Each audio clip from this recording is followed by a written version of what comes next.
So hi everyone आणि major किस्साच्या या नवीन एपिसोडमध्ये तुम्हा सर्वांचं मनपूर्वक स्वागत आहे. आणि मी खूप दिवसाच्या गॅपनंतर म्हणजे ऑलमोस्ट 2 वर्षाच्या गॅपनंतर हा नवीन एपिसोड रेकॉर्ड करतोय. तर आय एम व्हेरी सॉरी. आणि आय एम व्हेरी हॅपी आणि फॉर्च्युनेट की माझ्याबरोबर आज ॲज अ गेस्ट देवदत्त काका आलेला आहे आणि मिलिंद दादा आहे. सो देवदत्त काकाची बॅकग्राऊंड द्यायची झाली तर गेले ऑलमोस्ट किती 50 वर्ष झाले ना, 40 वर्ष. गेले 40 वर्ष देवदत्त काका हा नित्यनियमाने थिएटर करतोय आणि थिएटरमध्ये सुद्धा त्याची स्पेशालिटी ही चिल्ड्रन स्पेशल आहे. म्हणजे तो लहान मुलांना ग्रूम करतो लहानपणापासून, बेसिक स्टेजपासून वरती आर्टिस्ट होईपर्यंत त्यांना ग्रूम करतो. त्याचं मोठं इनिशिएटिव्ज आहेत, त्याची स्वतःची गुरु स्कूल आहे जिथं मुलांना शिकवलं जातं. तो वेगवेगळ्या शाळांमध्ये जाऊन इनिशिएटिव्ह असं बरंच काय काय करतो. तर आपण ह्या सगळ्या गोष्टींबद्दल आज एकदम असं डीपली थोडंसं हे करून बोलणार आहोत की म्हणजे आपल्याला कळेल की काकाचं माइंडसेट काय, तो हे कसं करतो. आणि हे झालंय असं की कारण मी इतके वर्ष पाहतोय त्याला. मी लहान असल्यापासून मी त्याला पाहतोय. माझ्या वडिलांबरोबर कित्येक वर्ष काकांनी काम केलंय. तर त्यांनी स्टुडिओची पण अशी जर्नी पाहिलेली आहे की तो काय म्हणतो आपण की अगदी बेसिक स्टेजपासून स्टुडिओ एक्सपांड होऊन 2 जागा चेंज होऊन मग इथे येऊन सेटल होऊन तरी सुद्धा अजूनही माझ्या वडील गेल्यानंतर सुद्धा तो आता माझ्याबरोबर काम करतो. आणि त्याची बरीच नाटकं मी सुद्धा केलीत. माझ्या बाबांनी किती केली त्याचं हेच वेगळं आहे सगळं, जवळजवळ 150. आणि त्याबरोबर गणपती वगैरे. आता गणपती सगळे जवळ येत आहेत म्हणून पण म्हणजे केवढं सगळं काम आहे. त्यामुळं मला ते जरा असं फिट बसवायचं आहे तुझ्या ह्याच्यात. आणि मिलिंद दादाशी पण बोलायचं कारण तो पण नंतर ह्या जर्नीचा एक मोठा पार्ट झाला. हे सगळं मला आज तुझ्याकडनं समजून घ्यायचं म्हणून आपण वेलकम करूया हे देवदत्त काकाला आणि मिलिंद दादाला आणि सुरू करूया. म्हणजे बेसिकली मी असं सांगितलं तसं की इतक्या वर्षांपासून मी तुला बघते. म्हणजे मी जन्माच्या आधीपासून तू तर मला बघतोच, तुला खेळवलेलं आहे. हा, मला खेळवलेलं आहे. त्यामुळं माझं मी काय लहानाचं मोठं होताना तू तर मला पाहिलेलं आहे. पण ऍज अ लहान मुलगापासून मी आता ॲडल्टहुड पर्यंत की आता मी ऑलमोस्ट 30 वर्ष झालं, तर हे होईपर्यंत मी तुझं पण अशी जर्नी पाहिली की तू अर्थात मी जेव्हा यंग होतो किंवा आपण असं म्हणू की शाळा संपेपर्यंत वगैरे की मला काही फारसं त्याच्यातलं कळायचं नाही किंवा शाळेच्या वेळेस मी नव्हतं सुद्धा इथे. त्यामुळे माझं असं काही तुझ्याशी इंटरॅक्शन झालं नाही. पण जसं स्टुडिओ टेक ओव्हर केल्यानंतर एक एक गोष्ट समजत गेली किंवा तुझ्याबरोबर काम करत गेलो. 2000 आय गेस 13-14 पासून इंटरॅक्ट करतोय मी. तर ते प्रोग्रेसिव्हली सुद्धा मला समजत गेलं की तू कसं सगळं हँडल करतो किंवा हे. आणि आता ऍक्च्युली आयडिया यायला लागले कारण की तेव्हा मला वाटायचं अरे असं म्हणजे कोणीतरी असं का करेल. म्हणजे एवढं त्याला स्कोप आहे की आपलं लहान असतो किंवा आपण त्या एजमध्ये असतो ना जेव्हा ते नाही का अचिव्हरची एज म्हणतो आपण की अरे हे काय करतायत यार, यांनी मुंबईत गेलं पाहिजे हे असतं ना आपलं की अरे यार हा माणूस मुंबईत पाहिजे, हा इथं काय करताय आणि लहान मुलांना काय शिकवतोय. तेव्हा आयडिया येत नाही. सो मला त्यावरनं असं वाटलं की तू कसं शिरलाय, म्हणजे सुरू कसं केलं हे सगळं काय. खूप इंटरेस्टिंग आहे ही सगळी गोष्ट. सुरुवात झाली तेव्हा अतिशय लहान असतानाची गोष्ट आहे, 3री-4थीतली गोष्ट असेल. माझे बाबा तर स्वतः शिक्षक होते मॉडर्न हायस्कूलमध्ये आणि ते ना लहान मुलांचं नाटक बसवायचं आणि ते हिंदी, संस्कृत, इंग्लिशमध्ये असं त्यावेळेला बसवायचं नाटक. आणि ते बसवताना मी खूप जवळनं ते सगळं बघितलेलं आहे. आणि त्यांची एक पद्धत होती बाबांची माझ्या. ते काय करायचे म्हणजे पंडित दामोदर प्रल्हाद पाठक शास्त्री माझे वडील, ते काय करायचे की मुलांना पहाटे रिहर्सलला बोलवायचे. आणि संस्कृतच्या नाटकांचे रिहर्सल, हिंदीच्या नाटकाची रिहर्सल, मराठीच्या नाटकाची रिहर्सल. आणि मग असं व्हायचं की आम्ही झोपलेलो असायचो साखर झोपेमध्ये साधारणपणे 5:30-5:45. अच्छा, म्हणजे तुलाही घेऊन जायचे का? तू सुद्धा मॉडर्न मध्येच होता? मी मॉडर्न मध्येच होतो ना. आणि बाबा मॉडर्न मध्येच शिक्षक होते. ती मुलं ती काय 7-8 जण यायची, त्यांचा जो काही बाहेर पाठांतराचा जो काही कल्लोळ चालायचा आणि ते सगळं कानावर पडायचं. आणि असं वाटायचं की हे काय आहे, हे असे स्वतःच न बोलता दुसऱ्याचेच डायलॉग का बोलतात, दुसऱ्याच काहीतरी काय बडबड करतात. आणि त्याचा संस्कार आमच्यावरती लहानपणापासून झाला. आणि त्यामुळे काय झालं की अरे हे काहीतरी वेगळं आहे. आणि मग मी म्हणायचो हे बाबा काय, तर बाबा म्हणायचं अरे हे याच्यात खूप मजा असते, याच्यामध्ये नाटक असतं आणि त्याला संवाद पाठ करावे लागतात, आविर्भाव आणावा लागतो, वागणं शोधावं लागतं, असं ते सगळे शब्द तेव्हापासून माझ्या कानावर पडायला लागले. ते लहानपणीपासून होत जाणारा संस्कार. आणि मग मी हट्ट करायचो की मग मला तुम्ही शाळेमध्ये जेव्हा तुम्ही जाता तेव्हा मला पण तुमचं जे काय चालतं ना, जे काय पद्धत चालते ती मला बघायची. म्हणजे घरी तर ते मी बघायचोच आणि मी हळूहळू मग ग्लानीतून असं झोपेच्या ग्लानीतून उठून मी बघायचो की ही पाठ कसे करतात, उभे कसे राहतात, बोलतात कसे, चालतात कसे. आणि आमचं घर काही फार मोठं नव्हतं, घरीच असायच्या. हो घरीच ते सांगतोय, घरी यायचे रिहर्सल करायला. आणि मग ते बघून मग असं वाटायचं की हे काहीतरी वेगळंच विश्व आहे. आणि मग त्याच्याशी मी हळूहळू एक म्हणतात ना की एक आपला एक प्रकारचा एक तयार होतो, एक इंथू तयार होतो किंवा एक उत्साह तयार होतो. आणि आपण म्हणतो की हे असं काहीतरी वेगळं आपण काहीतरी केलं पाहिजे. आणि तेव्हा तर असं एक्सपेरिमेंटल थिएटरच्या जागा पण नव्हत्या ज्या आता अवेलेबल आहेत की तुम्ही घरातच असायचं, घरातच. म्हणजे तेवढ्या मोठ्या जागेत तुम्ही अंदाजे ब्लॉकिंग करू शकता ना की अरे हे स्टेज साधारण एवढं मोठं आहे तर ही विंग असेल, हे असं अंदाजाने लोक घरामध्येच घर मी पाहिलेलं आहे. त्यामुळे त्या घरामध्ये मोठ्या स्टेजवरती कसं, कारण काय सगळंच बदलतं ना, जागा बदलली की नाटकाचं वॉकिंग सकट सगळं बदलतं. कारण आणि प्रत्येक स्टेज स्टँडर्ड नाही आपल्या इथं बनवलं. काही पर्पज बिल्ड आहेत, काही हे आहेत एक्सपेरिमेंटल थिएटर करतात, काही छोटी आहेत त्यामुळे त्याला तितक्या विंगा नाहीयेत वगैरे. मग हे सगळं तेव्हा त्या घरामध्ये बाबा तशा पद्धतीने आखडी करायचे, मुलांना आखून द्यायचे आणि ते सगळं डोक्यात तेव्हा बसलं. म्हणजे खरंच मूळ स्रोत माझ्या बाबांकडनं मला आला. कारण काय आवाजाची फेकही बदलते रे. आपण ह्या खोलीत रिहर्सल करणं तेव्हा फेकच नाही, कारण तुला ऐकू येतं. पण तिथे करणं म्हणजे आवाजाच्या, आता तू इकडनं गेला ना म्हणजे 10 पावलं लांब आहे, मग आता माझ्या आवाजाची फेक बदलणार, कारण काय मला तुझं एक्सप्रेशन हवंय तिकडनं. आणि ते सगळं म्हणजे घरातलं करणं, प्रॅक्टिस बघणं, ते तर माझ्यावरती संस्कारला गेलंच. आणि तिथून मग मी शाळेत गेल्यानंतर बाबा जिथे रिहर्सल घ्यायचो त्या वर्गामध्ये जाऊन मी जाऊन बघायचो, तिथे शेजारी जाऊन त्यांच्या बसायचो. आणि मग ते कसं घेतायत, ते कसं सांगतायत, ते कसं, म्हणजे तो सगळा संस्कार, म्हणजे तू म्हणतोस ना एखाद्या छोट्या जागेतून परत एखाद्या वर्गामध्ये, वर्गाची त्याची सगळी पॅरामीटर्स ती पण सगळी बदलून गेली. आणि मग तो एक प्रकारचा आपला म्हणतात ना, अरे काहीतरी भन्नाट आहे, वेगळं आहे, हे विश्वच वेगळं आहे. आणि तिथे माझी सुरुवात झाली. आणि असं वाटायला लागलं की काहीतरी याच्यामध्ये आपल्याला केलं पाहिजे. म्हणजे असं काही मुद्दामून असं डोक्यात ठेवून नाही, पण हळूहळू ते माझ्यामध्ये रुजत गेलं ती गोष्ट. आणि मग त्यातून पुढे घडत गेलो मी. मग बाळ ध्रुव असेल, भक्त प्रल्हाद असेल, पौराणिक नाटक असेल, किंवा एखादं काहीतरी म्हणतात ना, काय म्हणतात ना की एखाद्या राजकन्येवरचं नाटक असेल, किंवा एखाद्या साधू गुरुशीवरचं नाटक असेल, बाबा स्वतः लिहायचे, डिरेक्ट करायचे आणि मुलांकडनं करून घ्यायचे. आणि ते मी बघायचो आणि त्याच्याप्रमाणे मग मी घरी येऊन त्या पद्धतीने डायलॉग बोलण्याचा प्रयत्न करायचो. म्हणजे आरशासमोर प्रॅक्टिस करतात तसं स्वतःच होता. मग बाबा बाहेरच्या खोली काहीतरी लिहित असायचे, आतल्या खोलीत मी काहीतरी करत असायचो. बाबा म्हणायचे नाही असा नाही डायलॉग बोलायचा, असा बोलायचा, असं बोलायचं, असं डायलॉग हा शब्द बोलायचे नाही. ते पण म्हणायचं की असं नाही बोलायचं, हे वाक्य असं बोलायचं. मग ते बाहेर बसून मला आतल्या मी बोलत असलेल्या मला ते दुरुस्त करायचे. ही त्यांची काय होती पद्धत होती. आणि त्याचा प्रचंड माझ्यावरती परिणाम झाला आणि ते रुजत गेलं. मग मी 4थीत नाटक करायचो, 5वी मध्ये पण. मग मी शाळेमध्ये तर स्वतः सुद्धा बालनाट्य खूप केलीत, असं नाहीये की तू म्हणजे काही लोक नाही का एका पॉइंटला ते एजच्या पॉइंटला ठरवतात की अरे यार मोठ्या लोकांमध्ये होत नाहीये माझं तितकं, मग आपण ऍज अ जॉब किंवा हे आपण लहान मुलांना वगैरे शिकवू, तर ते नंतर तसं तुझं स्पेशालिटी म्हणजे काय माहिती का माझी, मी जसं माझं वय होत गेलं ना तसं तसं त्या प्रकारचं मुलांचं नाटक करत गेलो. म्हणजे बालवयामध्ये बालनाट्य, कुमार वयामध्ये कुमारनाट्य, किशोर वयामध्ये किशोर नाट्य, युवामध्ये युवा नाट्य आणि नंतर प्रौढ नाट्य, असं मी सर्व प्रकारची नाटकं केली. असं काही नाही. आणि मी हे बघतो ना की वेगवेगळे किती वेगवेगळे विषय असतात की ते आपण काय असतात, काही काही विषय खूपच आपण त्याला काय म्हणू सेन्सिटिव्ह असतात ते विषय. पण ते सेन्सिटिव्ह विषय सुद्धा त्या मुलांना त्या एजला कळणं फार गरजेचं असतं. कारण काय आपण नाही एज्युकेट केलं त्यांना तर कोण करणार. आणि कधी कधी असं असतं की काही घरातली मुलं खूप ऑर्थोडॉक्स असतात, त्यामुळे त्यांच्या घरात त्यांना हे एज्युकेशन मिळणं नेक्स्ट टू इम्पॉसिबल आहे. मग ऍटलिस्ट इथं ते ग्रूम होतं ना.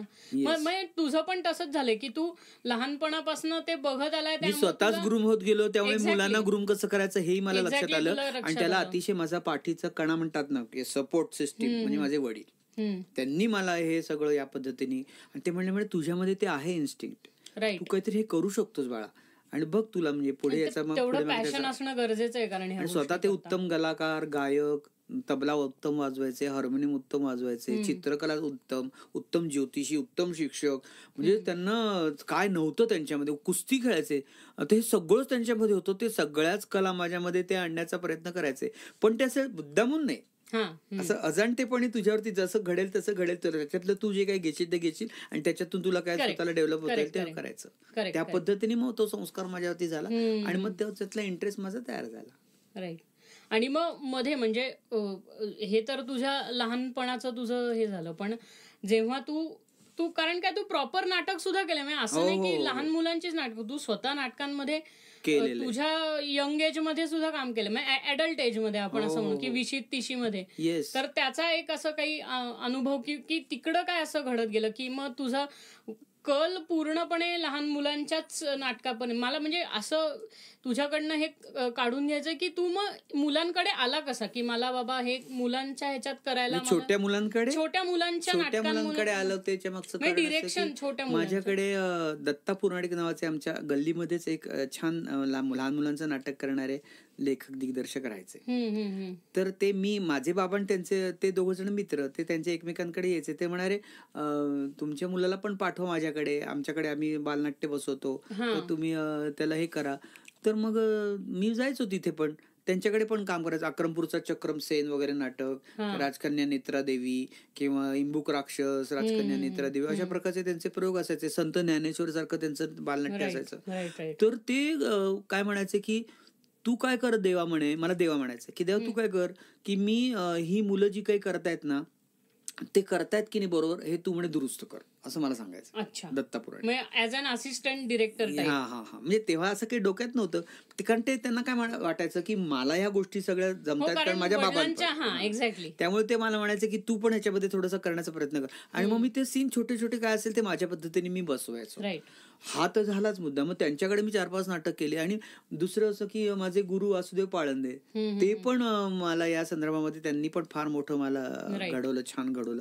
कारण माझ्या बाबांशी पण त्यांचा खूप संपर्क, पण ते पण शिक्षक होते ना, त्यामुळे त्यांचं येणं जाणं असायचं. मग ते म्हणायचं की अरे आमचा मुलगा पण हे सगळं करतो. मेन बॅकबोन हा शिक्षक असणे आहे की ते म्हणजे 3 जण शिक्षकच होते. दत्ता पुराणिक काय असतील, वासुदेव पाळंदे काय असतील आणि माझे गुरु म्हणजे माझे बाबा, हे 3 जणही शिक्षक. मग मूळचा पिंड शिक्षकाचा, त्यामुळे मग शिकवणं तर हा आपला म्हणतो ना. एक्झॅक्टली. मला तेच म्हणायचं की राईट हँडचा शाळेचे विषय शिकवणं हा तर भाग आहे, पण त्याच्यातून नाट्यकला पण शिकवता येऊ शकते.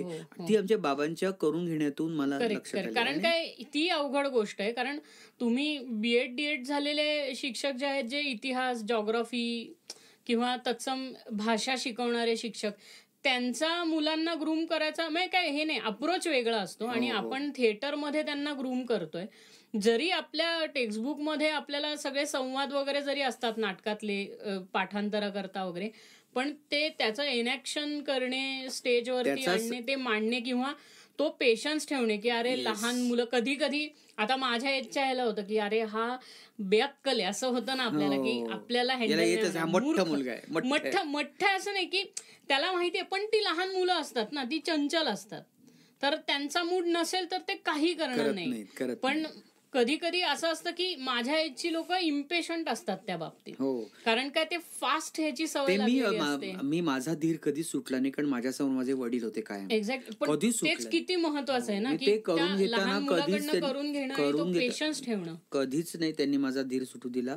आणि दुसरं आमचे हे पाळंदे गुरुजी सर, ते सुद्धा करून घेताना त्यांचा सुद्धा कधी चिडचिड होताना मी बघितली. त्यांच्याकडे मी ते माझ्याकडे यायचे, पहाटे यायचे, अरे देवदत्त करून असे यायचे. आणि त्यांची पहाटवारी म्हणजे मला माझ्यावरती काही वेगळ्या प्रकारचे म्हणतात ना संस्कारच त्या निमित्ताने घडले. त्यांच्यावर चर्चा घडायची, काहीतरी गोष्टी घडायच्या. घेऊन जायचे मला, त्यांची छोटीशी लुना होती, त्या लुनावरती मागे बसायचं, चल माझ्या मागे.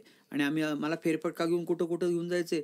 इकडे पर्वतीला घेऊन जायचे, इकडे आपल्या त्या बेताळ टेकडीच्या तिकडे घेऊन जायचे. आणि मग आम्ही 2 जण गप्पा मारायचो. असं भ्रमण पण चालायचं. हो, अक्षरशः खूप फिरवलं. बाबा पण घेऊन जायचे, नंतर ते पण घेऊन जायचे.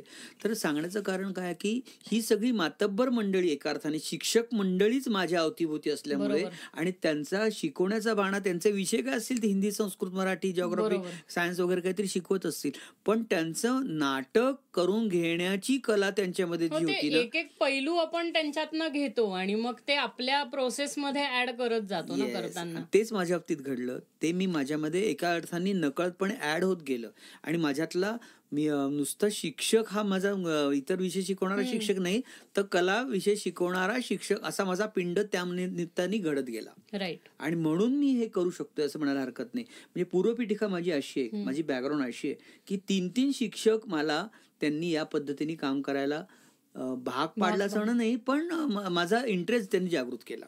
नाही, आता जर तुझ्यावरती ते हॅमरिंग होतच असेल की चारही बाजूने जर नाटक, शिक्षक हेच वातावरण असेल तर नॅचरलीच आपण त्या ह्याच्यात सेट होऊन जातो ना, किंवा त्या ह्याच्याशी आपला संबंध येऊन जातो. पण आता मला म्हणजे तुला न्यायचं ह्या बाजूकडे की हे तर झालं, पण आता तुझे इंटरॅक्शन्स, म्हणजे तू जेव्हा सुरुवातीला ठरवलं की हा बाबा हा पहिला दिवस आहे माझा, आजपासून मी मुलांना नाटक वगैरे करायला शिकवणार किंवा हे, तर मग तो पहिला दिवस किंवा ते पहिलं नाटक, त्याच्यामध्ये काय चॅलेंजेस किंवा काय? फार मोठा माझ्या आयुष्यातला दिव्य दिवस होता. म्हणजे मला आठवतंय माझे गुरु वासुदेव पाळंदे ते माझ्या घरी आले. त्यावेळेला फोन वगैरे आमच्याकडे नव्हता. ते माझ्या घरी आले की म्हणाले अरे असं एक सेंट्रल गव्हर्नमेंटची कार्यशाळा. त्यावेळेला माझी 12वी नुकतीच झाली होती, मी मोकळा होतो. मी आधीपासून सगळ्या गोष्टी थोडं थोडं करत होतो आपल्या आपल्या पद्धतीने.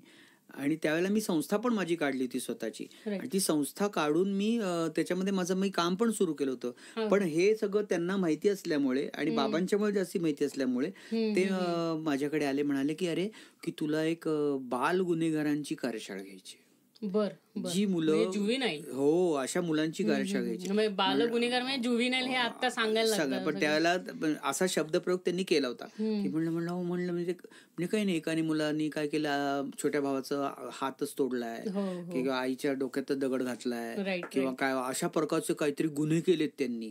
आणि अशी मुलं त्यांच्याच आसपासच्या परिस्थिती कारणीभूत असतात, आणि ती मुलं एका ठिकाणी राहतात, ती बाल गुन्हेगार केंद्र आपल्या ह्याच्यामध्ये येरवड्याला, तिथे जाऊन तुला ते घ्यायचंय. करेक्शन सेंटर मोस्टली असतं. आणि ते 40 दिवसाचं कार्यशाळा होती ती बाळा. आणि 40 दिवस मी जायचं आणि ते करायचं. आणि ते म्हणले मला तर शक्य नाही, कारण मी दुसरीकडे कुठेतरी. त्यांचा पर्स्पेक्टिव्ह हा असेल की त्यांना त्या मुलांना गुन्हेगारी प्रवृत्तीतनं बाहेर काढण्याकरता हे कळावं त्यांना की काय असतं, की नाटक कसं केलं असतं. कारण काय नॅचरली लहान मुलांना ओढ असते या गोष्टीची, आणि तुम्ही त्यांना उभं केलं तर ते करतात. कम्प्लीट विरुद्ध सगळं घडलं तू म्हणतोस त्याप्रमाणे.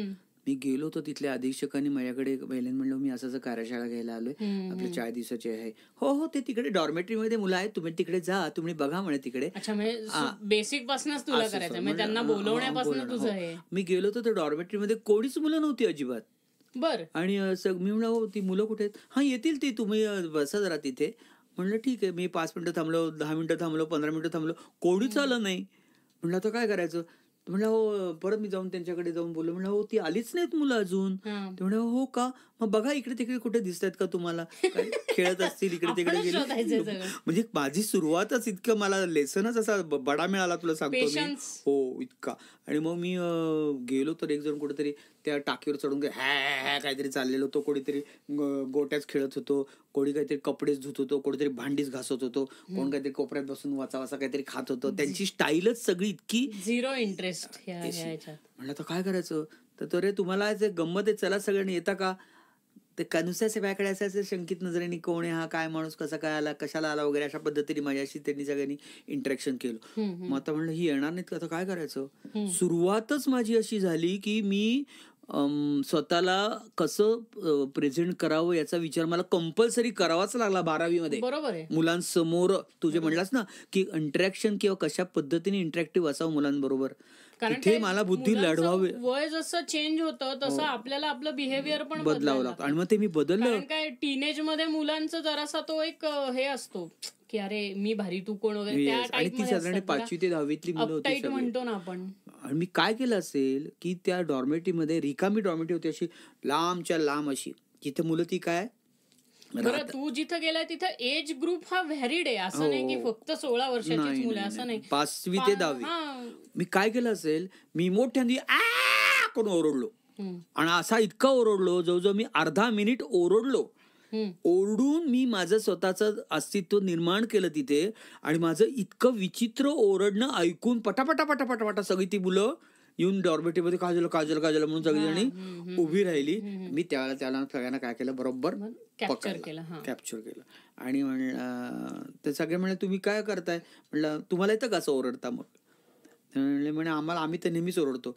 पण म्हणलं माझ्यासारखं ओरडता येतं का. मग सुरुवात केली.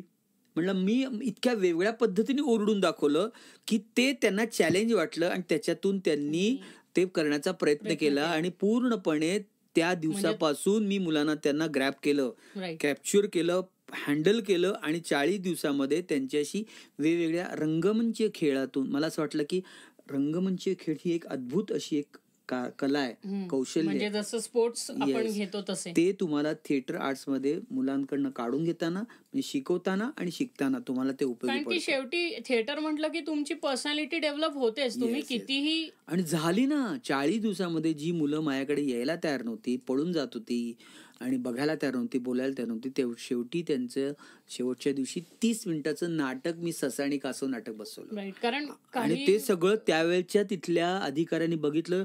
त्यांनी तोंडात बोटं घातली की ही मुलं अशा प्रकारचं काही करू शकतात. राईट.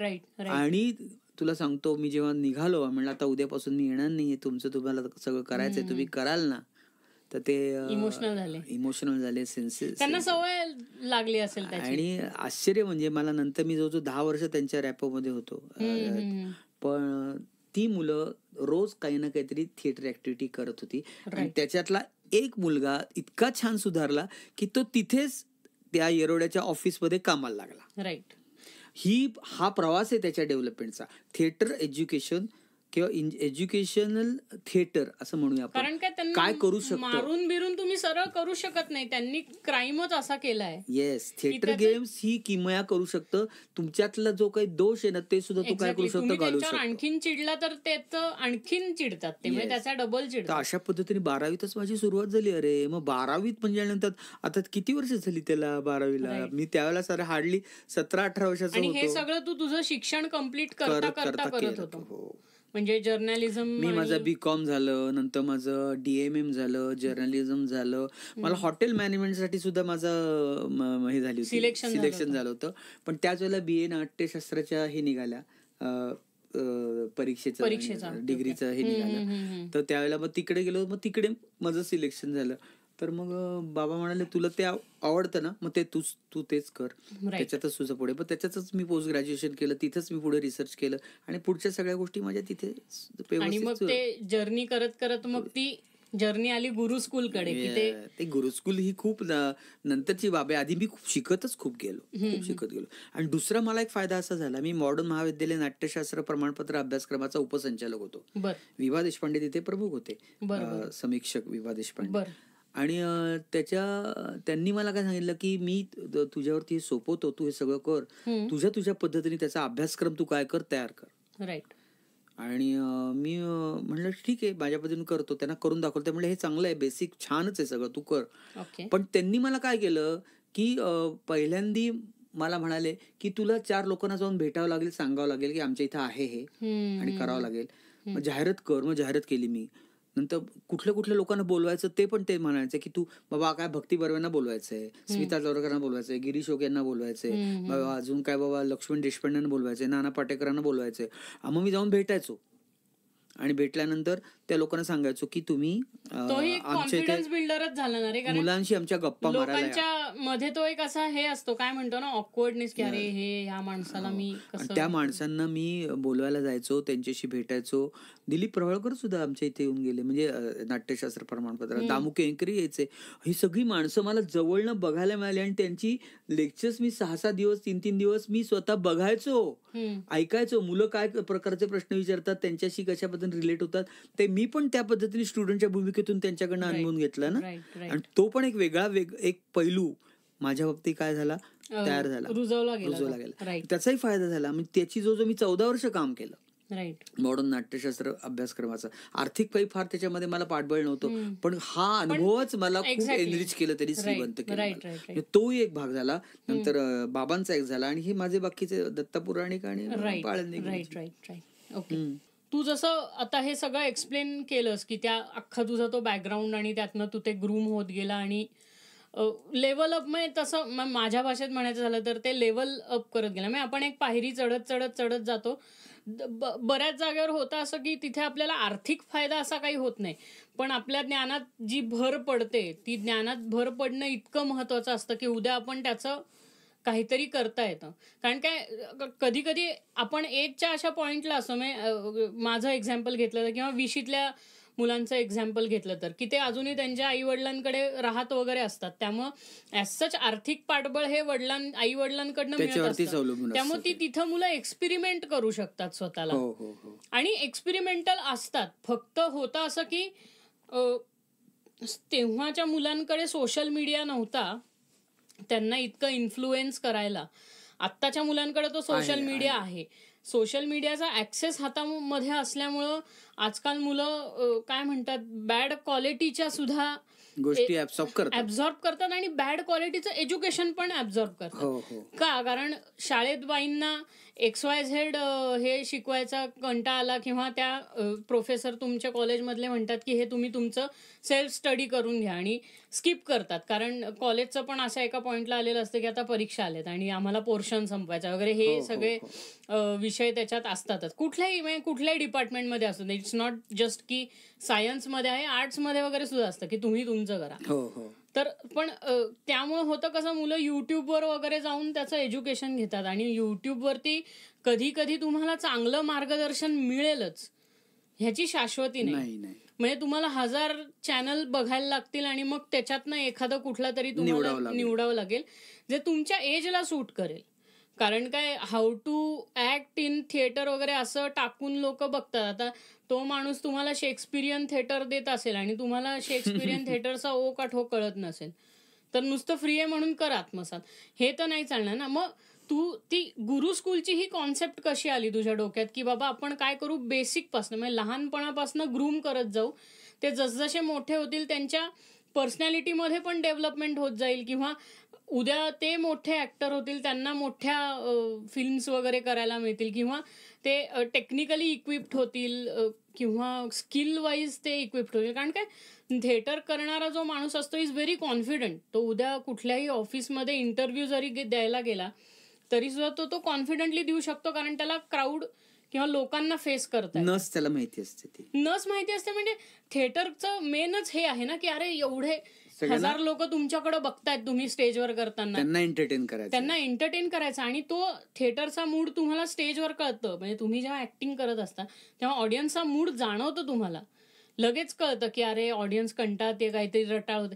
तर हे सगळं करण्याच्या मागे, म्हणजे गुरु स्कूल सेट करण्यामागे तुझा काय हेतू होता? की एक तर मी नाटक हे फक्त रंजनासाठी मानतच नाही, कारण आमच्या घरामध्ये शिक्षक पेशा असल्यामुळे की मुलांना कशा पद्धतीने जगावं हे शिकवणारे आमचे वडील किंवा आमचे पूर्वज सगळे होते. म्हणजे मी असं समजतो की नाटक ज्या कारणासाठी निर्माण झालं ते तर कारण आजकाल संपलेलंच आहे. नाट्यकला ज्या कारणासाठी निर्माण झाली ते संपलेलं, कारण आजकाल सगळं कमर्शियल आणि प्रोफेशनल आणि जास्तीत जास्त काय म्हणूया की जेवढी त्याच्यामध्ये मजा येईल आणि जेवढं त्यावेळेला करता येईल असं सगळं आजकाल नाटक, डोक्याचा भाग बाजूला ठेवून करणे, आणि ते मला नेमकं नको आहे. शेवटी मी जर का 4 वेदातून जर का 5वा नाट्यवेद तयार झाला असेल तर मी त्या नाट्यवेदाला वर्तनवेद मानतो. माझं स्वतःच कोट आहे की नाट्यवेद नाही, हा वर्तनवेद आहे. आता वर्तनवेद हा शब्द सुद्धा कोणाला फारसा कळणार नाही, ज्याला तुम्ही बिहेवियरशी त्याचा संबंध जोडू शकता, वागण्याशी संबंध जोडू शकता.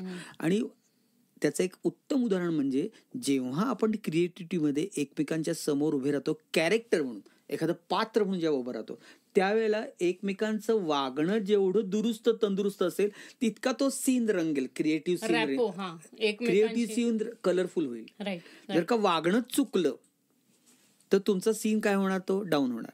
म्हणजे थोडक्यात तुम्हाला नाट्यकला ही एकमेकांसमोर जेव्हा कलाकार म्हणून उभं राहताय, कॅरेक्टरसाठी म्हणून उभे राहते, त्यात तुम्हाला वागणं शिकवते. जेव्हा वागणं परफेक्ट असेल, असं म्हणू शकतो की आपल्या नावडत्या माणसाबरोबर सुद्धा आपल्याला करावं लागेल. जसं की आता असं म्हणतात की खूप वेळा दिलीप कुमार आणि वैजयंती मलाचं भांडण होतं एकमेकांचं, खडे म्हणजे एकमेकांचे शत्रू, पण ते जेव्हा स्क्रीनवरती ऑन स्क्रीन जेव्हा आले तेव्हा त्यांनी म्हणजे तेच मला म्हणायचंय तू म्हणल्याप्रमाणे की एकमेकांच्या समोर वागण्याच्या दृष्टिकोनातून कॅरेक्टर उभं करणं किती अवघड आहे आणि तेच जगण्यामध्ये पण तितकंच महत्वाचं आहे. करेक्ट. वागणं हे जर का जगताना जर का तुम्हाला सापडलं नाही, योग्य सिच्युएशनला योग्य पद्धतीने तुम्हाला वागता आलं नाही, ते करेक्ट करता आलं नाही, तर तुम्ही काय जगलात. बरोबर आहे. जसं आजकाल मुलांना जर का कोणा शेजारी डेथ झाली तरी मुलं शेजारी काहीतरी खेळत असतात, व्हिडिओ आणि गेम बघत असतात. हे एका अर्थाने जे ही रियालिटी असली तरी सुद्धा तुम्हाला त्या सिच्युएशनचं असलेलं भान, गांभीर्य असलं पाहिजे ना. का नाही राहिलं तर ते आपण आपल्या सोशल मीडियानी आणि आपल्या आजूबाजूच्या ह्या सगळ्या ज्या काही गोष्टी आल्या त्यांनी सगळी त्याची वाट लावलेली आहे. प्रत्येक वेळेला तुम्ही सोशल मीडियाने माणूस टू माणूस होणारं इंटरॅक्शन आहे ना ते थांबवलंय. आणि जे पूर्वी होतं की आमच्या वाड्यामध्ये समजा कोणाची डेथ झाली तर बाबा एक माहोल असायचा, 1-2 दिवस बाबा शांत असायचं.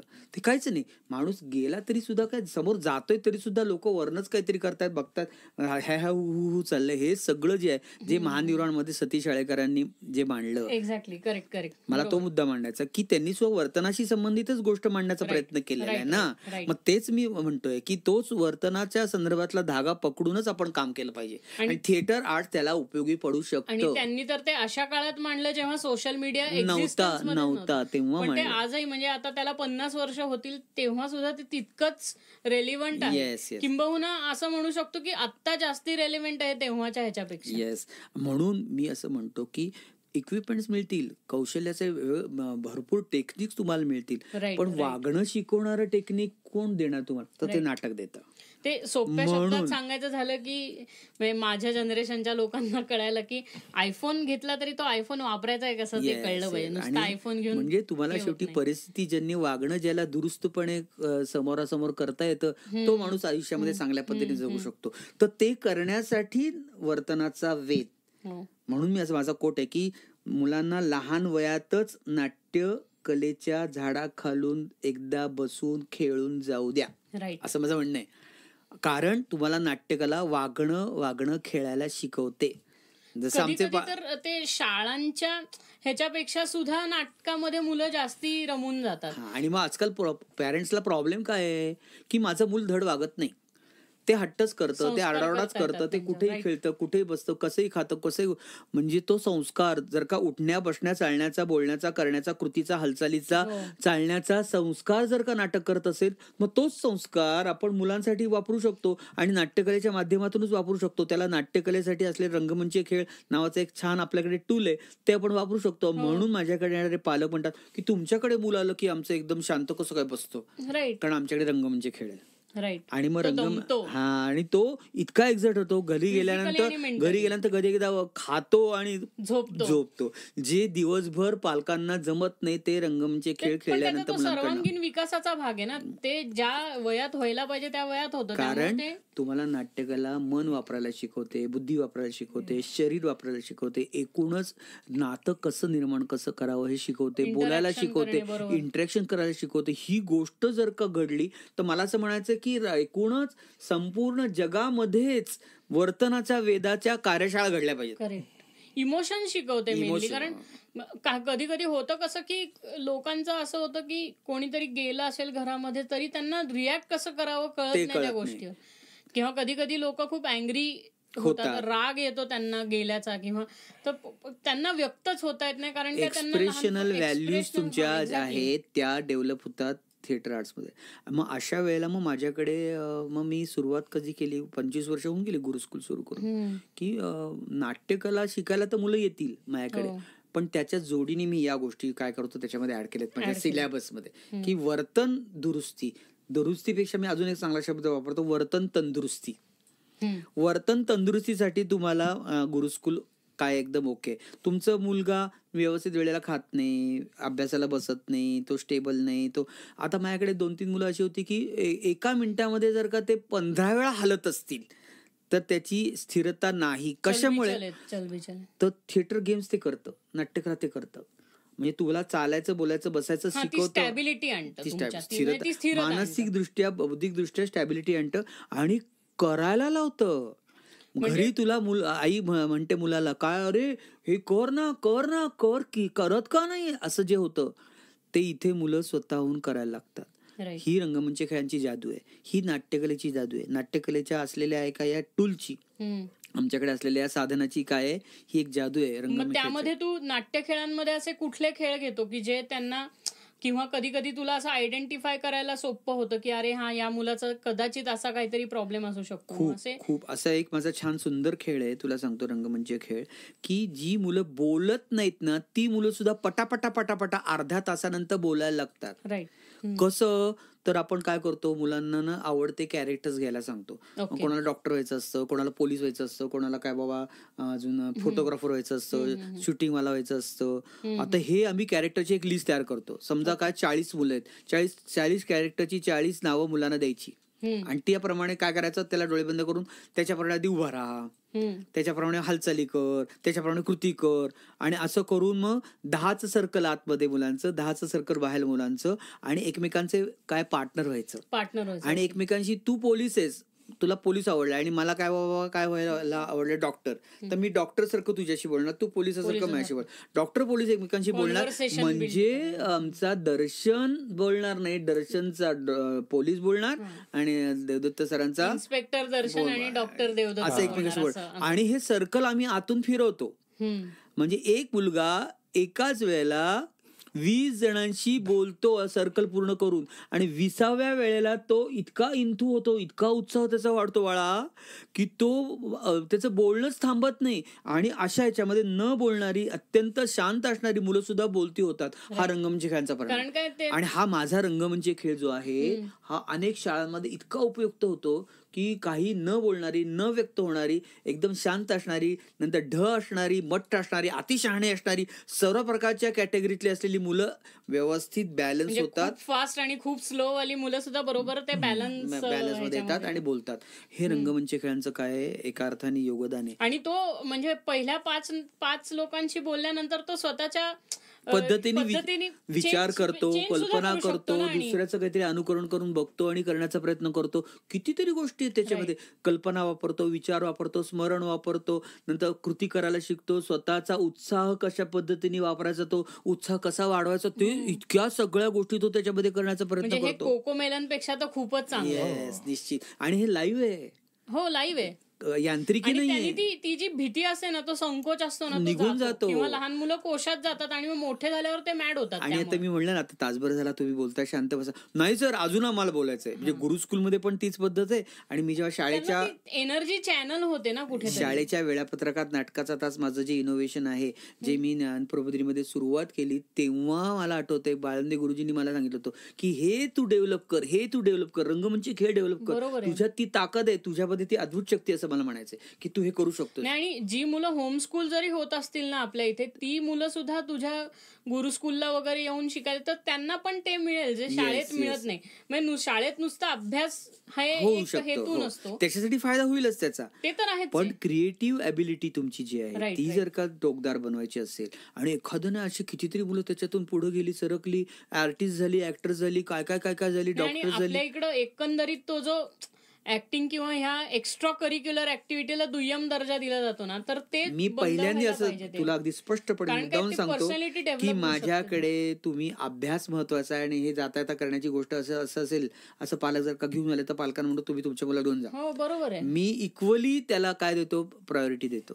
जसं तुमचं शास्त्र महत्वाचं आहे तसं आमचं नाट्यशास्त्र पण शास्त्रच हेच लोकांना कळत नाही. आणि ते शास्त्र म्हणूनच वापरलं जातं. रंगमंच खेळामधून आम्ही एका अर्थाने अप्रत्यक्षित त्या शास्त्राचाच वापर. आणि तुम्ही आता जर ते मुलांना ग्रूम केलं ना, तर कदाचित असं होईल की मुलांना त्यांच्या विषयीमध्ये तिशीमध्ये काउन्सिलिंगची गरजच पडणार नाही. आणि अशी मुलं आहेत की जी न बोलणारी आहेत, किंवा जी काहीच एकदम काय म्हणूया, त्यांना राग खूप येतो, स्लो आहेत, अशा बाबतीत मुलांची रिॲक्ट कसं करायचं सिच्युएशनला कळतच नाही. हे थिएटर गेमचं काय आहे योगदान आहे. आणि असे जवळजवळ 2000 थिएटर गेम्स माझे स्वतःचे तयार झाले, किंवा मुलं व्यक्त होतात. थिएटर गेम्स ही गोष्टच फार ताकदीची रे.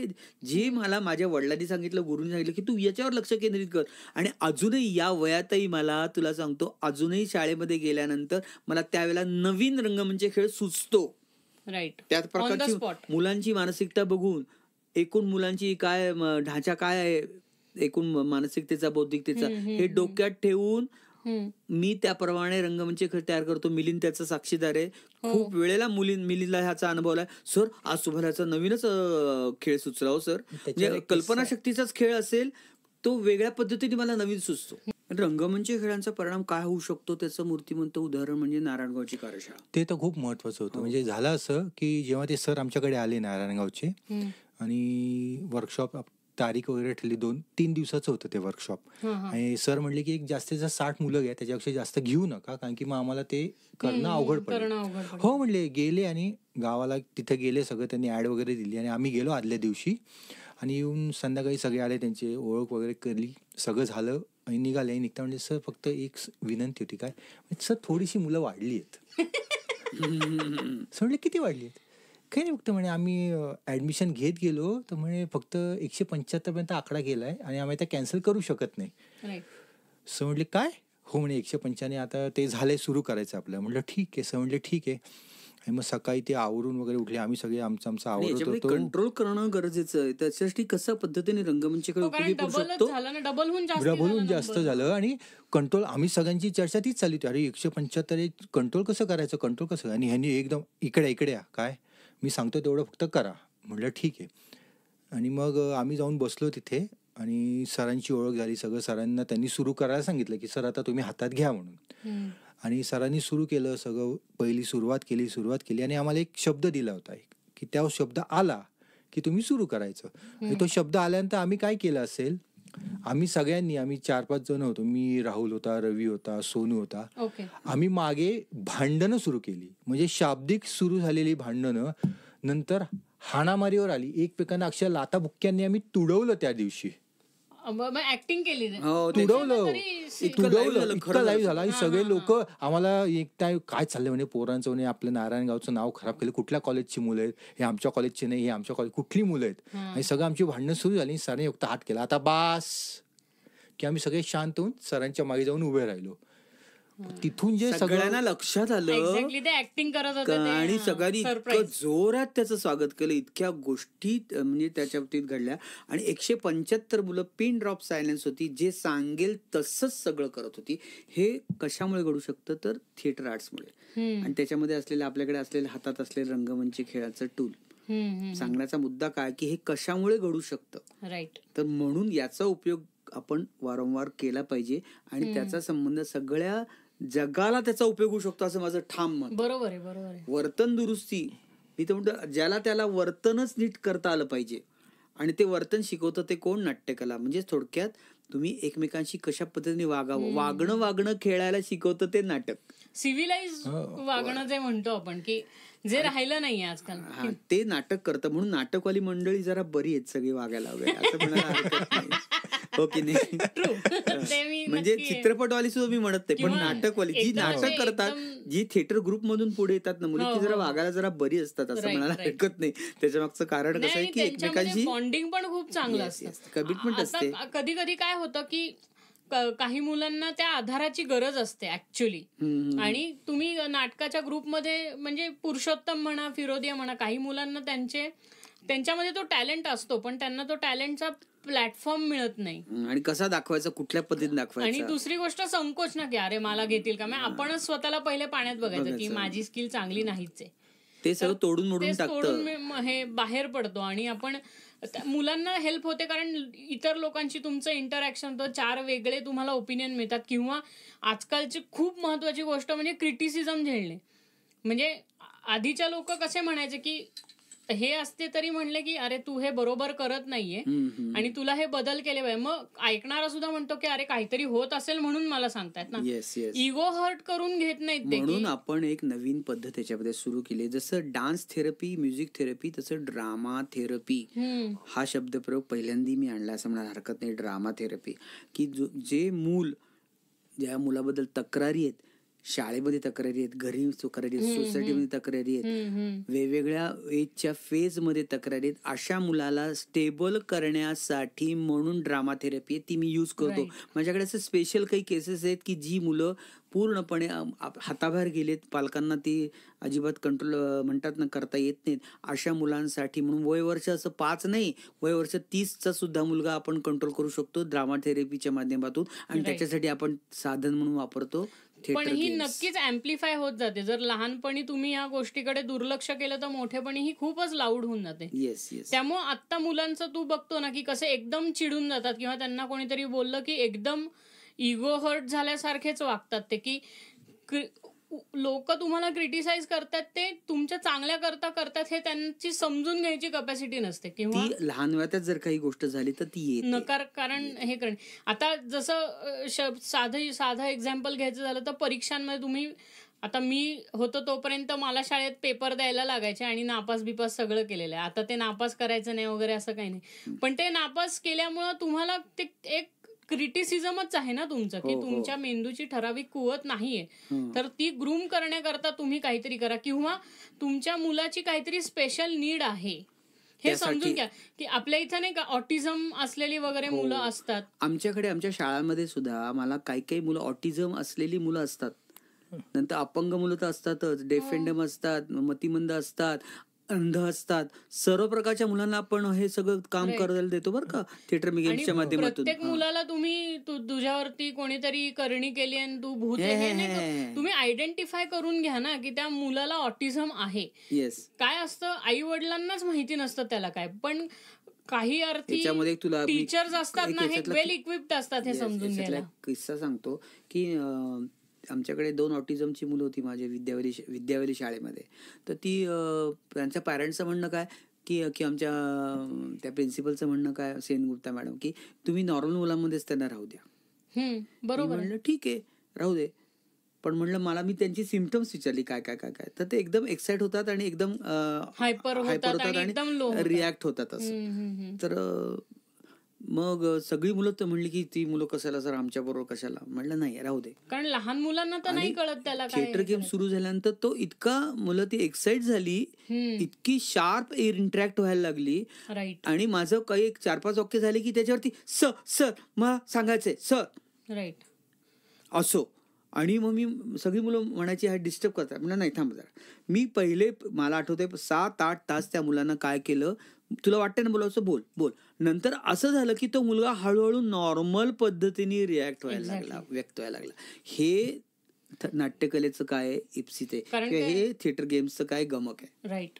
कारण की तो वेळच तुम्ही देऊ शकला नाही तर तुम्हाला कळणारच नाहीये त्याला काय होतं. आणि आपण प्रत्येक कुठेही जा, कुठल्याही प्लॅटफॉर्मला जा, जगात अगदी सांगायला हरकत नाही, जगात कुठेही जा, तुम्हाला थिएटर आर्ट्स ही गोष्ट आणि त्याच्यातल्या त्याच्यात थिएटर गेम्स सारखी गोष्ट ही तुम्हाला तुमचं एक्सप्रेशनल व्हॅल्यूज वाढवते. किंवा काही क्रॉनिक सवयी असतात ना मुलांच्या, आपण काढू शकते की नाही का, खोटं बोलणे सर्रास, किंवा असं कुठेतरी गेलं छोटंसं काहीतरी. क्रॉनिकवर आठवतो आम्ही भिकारी मुलांवर काम जेव्हा केलं, भिकारी मुलांवर जेव्हा काम केलं, तर ती मुलं त्याच्यातल्या बऱ्याच जणांना 40% मुलांना व्यसनच होतं. थिएटर गेम सुरुवात केली ना की असं जायचं, जाऊन यायचं, काहीतरी व्हाईटनर खायचं किंवा जर्दा खायचा, त्यानंतर काहीतरी कुठलं तरी ड्रॉप्स टाकायचं, यायचं. तर एकदा दोनदा माझ्या लक्षात आल्यानंतर तिथल्याच एका मुलाने मला सांगितलं की सर ही मुलं काही तसं नाहीये, त्यांना काय असे ह्याला लागत नाही शिवला, ते वेगळ्या करण्यासाठी नशा करता. गेलो बघितलं तर मी काय केलं असेल की पूर्णपणे त्याला जायचं असेल ना तर त्याला म्हणायचं मी की हा 2 तासाचा थिएटर गेम पूर्ण कर आणि मग जा, मग तुला काय करायचं ते कर. पण इतकी त्यांना थिएटर गेमची सवय लागली, इतकी व्यक्त व्हायची सवय लागली की त्यांनी हळूहळू त्यांची नशा विसरली. डिस्ट्रॅक्ट करायचं त्याच्यापासून. थिएटर गेम्स तुम्हाला चांगल्या गोष्टीला काय करतो, प्रभावित करतो आणि वाईट गोष्टींपासून तुम्हाला लांब ठेवतो. बरोबर आहे. जसं नाट्यकला महत्वाची. जसं आम्ही राठीमध्ये जेव्हा घ्यायचो नाटकाचा तास, तेव्हा 1 वर्ष असं झालं की तास सुरू झाला आणि नेमका त्या बॅचमध्ये जवळजवळ 8 ते 10 मुलं ही खूपच गुंड प्रवृत्तीची होती. म्हणजे ते शिक्षकांना उलटं बोलायची, हे करायची. आणि जसं आम्ही त्या मुलांना एकत्र केलं आणि त्यांचा प्रयोग बसवला नाटकात, त्यांचं नाटक बसवलं ढिंच्याक भार, आणि तो स्पर्धेला पाठवला. तर मॅडम आम्हाला सगळे सांगतात सर तुम्ही त्यांचं पाठवू नका, ती मुलं घोळ घालतील. म्हणजे तुम्ही बघा तर खरं. तर त्यांनी त्यावर्षी सगळ्या स्पर्धांमध्ये ते नाटक पहिलं आलं. दिनच्या बरं. कारण काय गुंड आउट ऑफ द बॉक्स झालं ना एकदम. गुंड मुलांचं नाटक म्हणजे जी मुलं ऐकू शकत नाही. नॅचरल म्हणजे आम्ही म्हणत नाही क्लासची मुलं आणि शिक्षकांचं म्हणणं की ते त्या पद्धतीचे. आम्ही कुठल्याही मुलाला गुंड किंवा तो वाईट असं कधीच म्हणलो नाही. लेबल लावत नाही, लोक लेबल लावत. मला कुठल्याही प्रकारची मुलंच चालतात. मी माझ्या सगळ्या शिकवण्याच्या पद्धतीमध्ये रंगमंच खेळांप्रमाणे मुलांची वय, बाल, किशोर, कुमार, युव, त्यांची मानसिकता, त्यांची बौद्धिकता आणि त्यांची शारीरिकता याची क्षमता मी बरोबर लक्षात घेऊन मी माझ्या रंगमंच खेळांचं बदलतो. हे पण होतं ना की शाळा म्हटली की एका ठराविक वयाची मुलं असली की एखादा जाड असणारे, एखादा गोरा, एखादा काळा, एखादा ठेंगणा, एखादा हे किंवा काही एक अपंग असणारे. तर कसं होतं की तुम्ही जर असे काही त्यांच्याबरोबर प्रोग्राम्स नाही केले ना तर जी मुलं आहेत की त्यांना असं चिडवलं जातं, ज्याला आपण बुली करणे असं म्हणतो, की त्यांना चिडवलं जातं, तर ती मुलं एका कॉर्नरला निघून जातात. हो, तसं मी माझ्या तर त्या सगळ्या ह्याच्यात नाही, मी तेच म्हणतो की त्यांना जर ह्या ऍक्टिव्हिटीमध्ये सगळं एकत्र आणलं ना तर आपण मुलांची ती नजर मारतो हे करायची की हा काळा, हा गोरा, हा जाड, हा बुटका, हा उंच, खूप उंच वगैरे असं. थिएटर आर्ट्स तुमच्या या सगळ्या प्रकारच्या ज्या आहेत संकोच आहेत ना ते सगळे निघून जातात. हा, संकोच पण आणि न्यूट्रल पण करणे की कारण काय होतं, चार आम्ही लोक आहोत, 4 मुलांचा ग्रुप, आणि हा वेगळा दिसतो ना तर मग आम्ही त्याला बुली करणार, म्हणजे हे की मग त्याला हे कर, टपली मारून जा, हे होतं.